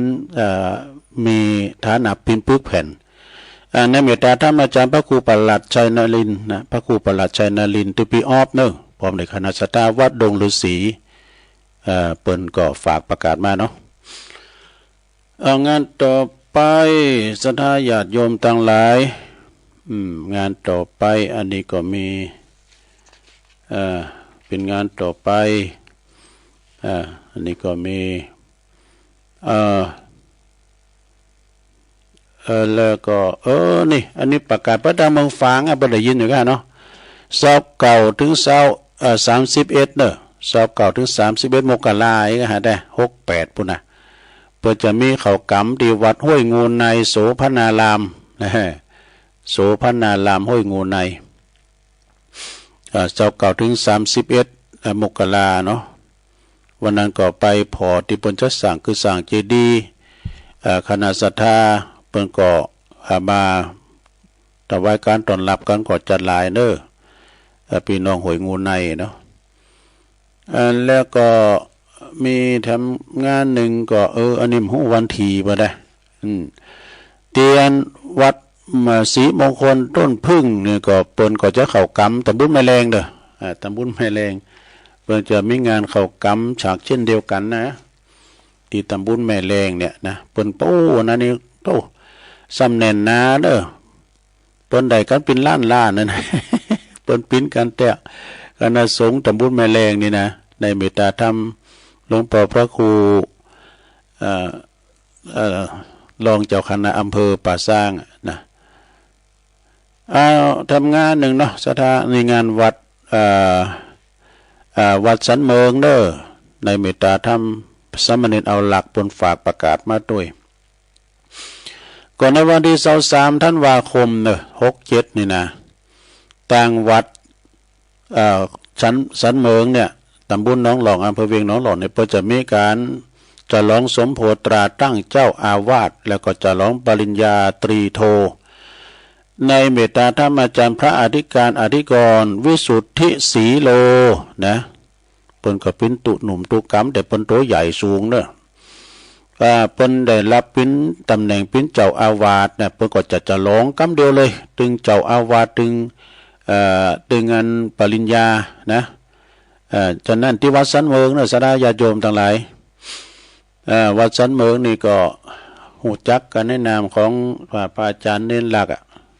ปัญโยนันเนี่ยบนคอมวอร์ดในวงการออกสถานีเนี่ยมาแต่หึงเมื่อนานเพื่อเข้ารายการวิทยุก่อนตุลุงนักกาโทวันพิพาทนักเทศเนาะอันนั้นก็ไผจะไปหับสังก็ดีนะจะไปเปิดโรงตาลก็ดีนะก็เจอเนอในวันที่23ธันวาคมเนาะ22-23ธันวาคมที่วัดสันเมืองงานจะร้องตาตั้งเจ้าอาวาสนะตุลุงประกาศนี่ในประกาศไม่ขายมันก็ฟังดูเพื่อจะไปขายโคนะกะเนาะเพื่อจะไปขายโคก็มีงานออกแรงแห่งไข่ก็มีงานปล่อยหลงงานปล่อยหลงปล่อยลามจะลูบจะร้องหรือว่างานปล่อยล่องานปล่อยล่อนี่ก็จะเป็นงานนั้นนี่กะแต่เป็นงานชาปนกิจส่งสการต้านขาบครูบาอาจารย์การปล่อยล่อนี่มันเอายำแรงยำหนาวเพราะว่ามีฝ่ามีฝุ่นมาคุยไปผอไปหานกฮัสดีลิงก้านะในเมตตาตามครูบาอาจารย์ที่เป็นละสังขารไปนะเนาะศรัทธาญาติโยมทั้งหลายฉ ฉะนั้นงานมีที่อื่นที่ไกลที่ไหนก็ดีตามที่ตุลุงได้ประกาศมานี่ถ้ามันไก่ที่ไหนก็ไปแต่เปิ้นเขากำนี่เปิ้นก็จะมีกิจกรรมอย่างอี้นะลงเนอะเมื่อเจ้าเขาก็ไปซ่าเขากำไปใส่บาตรตานโก้เขาโก้น้ำก้านี่นะแล้วก็ไปสืบชะตาด้วยเปิ้นหันเนาะล่าควายมาทำบอกว่าเขาจะต้านทำกับปูจ้าทำที่บูจานั่นนะเดี๋ยวมูลตุลุงทาเขามาเตะน่ะเปิ้นเหมาสักบาทแหละเปิ้นเตะถึงฟรีเปิ้นเหมาตื้มจะเอาไปตื้มหือพอเอากินพอเอาเกิดเอาสั่งหมดอะเนาะเมื่อค่ำยามคืนมาเขาก็ไปฟังเทศกันพิเศษเนอะที่เปิ้นจะได้นิมนต์ครูบาอาจารย์พระสงฆ์องค์เทศเนี่ยที่เปิ้นมีวาทศิลป์ที่เป็นผ่านนักเทศอะอย่างตุลุงเขาเนี่ยไม่ได้คืนแล้วพอต้องมาไล่โผดโลกแล้วกะตุลุงทาเขาเนี่ยสุลานามาเฮเนยังปุณราเสตังสาทาโวอย่างนั้นก็ถ้าว่าเปิ้นปล่อยโลงก็ไปหอมกินหอมตอนถ้าปล่อยโลงเนี่ยไปหอมถึงบ้านถึงวัดตัวอย่างมอนดงฤาษีเนี่ยเปิ้นจะมีอันปล่อยโลงเนาะไปหอมบ้านเปิ้นเนี่ยไผฮู้จักพ้องอันนี้แม่เอิ้งไผเน้อเนี่ยเปิ้นเคยโทรศัพท์มาเฮาก็ไปหอมสายปีสายน้องไผมันเนาะและดีแลตั้งที่จะมีปล่อยโลงนะในตำบลตุลุงเขานี่ก็มีหลายวัดเน้อวัดฟ้าหลังเน้อนี่วัดของครูบาอินโทนะเมตตาธรรมครูบาแล้วก็ลูกศิษย์กุลกุฏิลูกศิษย์ความกตัญญูเปิ้นก็คือพระครูปิยะศีละวิพระครูพระครู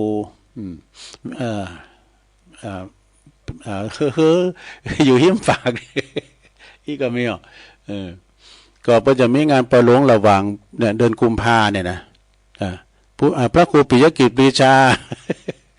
นี่สัญญาไม่ได้นอนอันนี้รับตาวานะครูบาอาจารย์เนี่ยมันจะได้จดไว้ดูตอนเติมมันก่อนลุงลืมไปพองตามอายุเนาะศรัทธาที่จริงนี่ก็หูจักการเอารับตากันมันจำได้ถึงจำเลยนะการทำมันมิ่งไปกามเนี่ยมันก็ลืมไปหมดกันนะแล้วก็ที่วัดฟ้าหลังในพระมานว่าเดินกุมภาปีหน้าปีเนี่ยกัน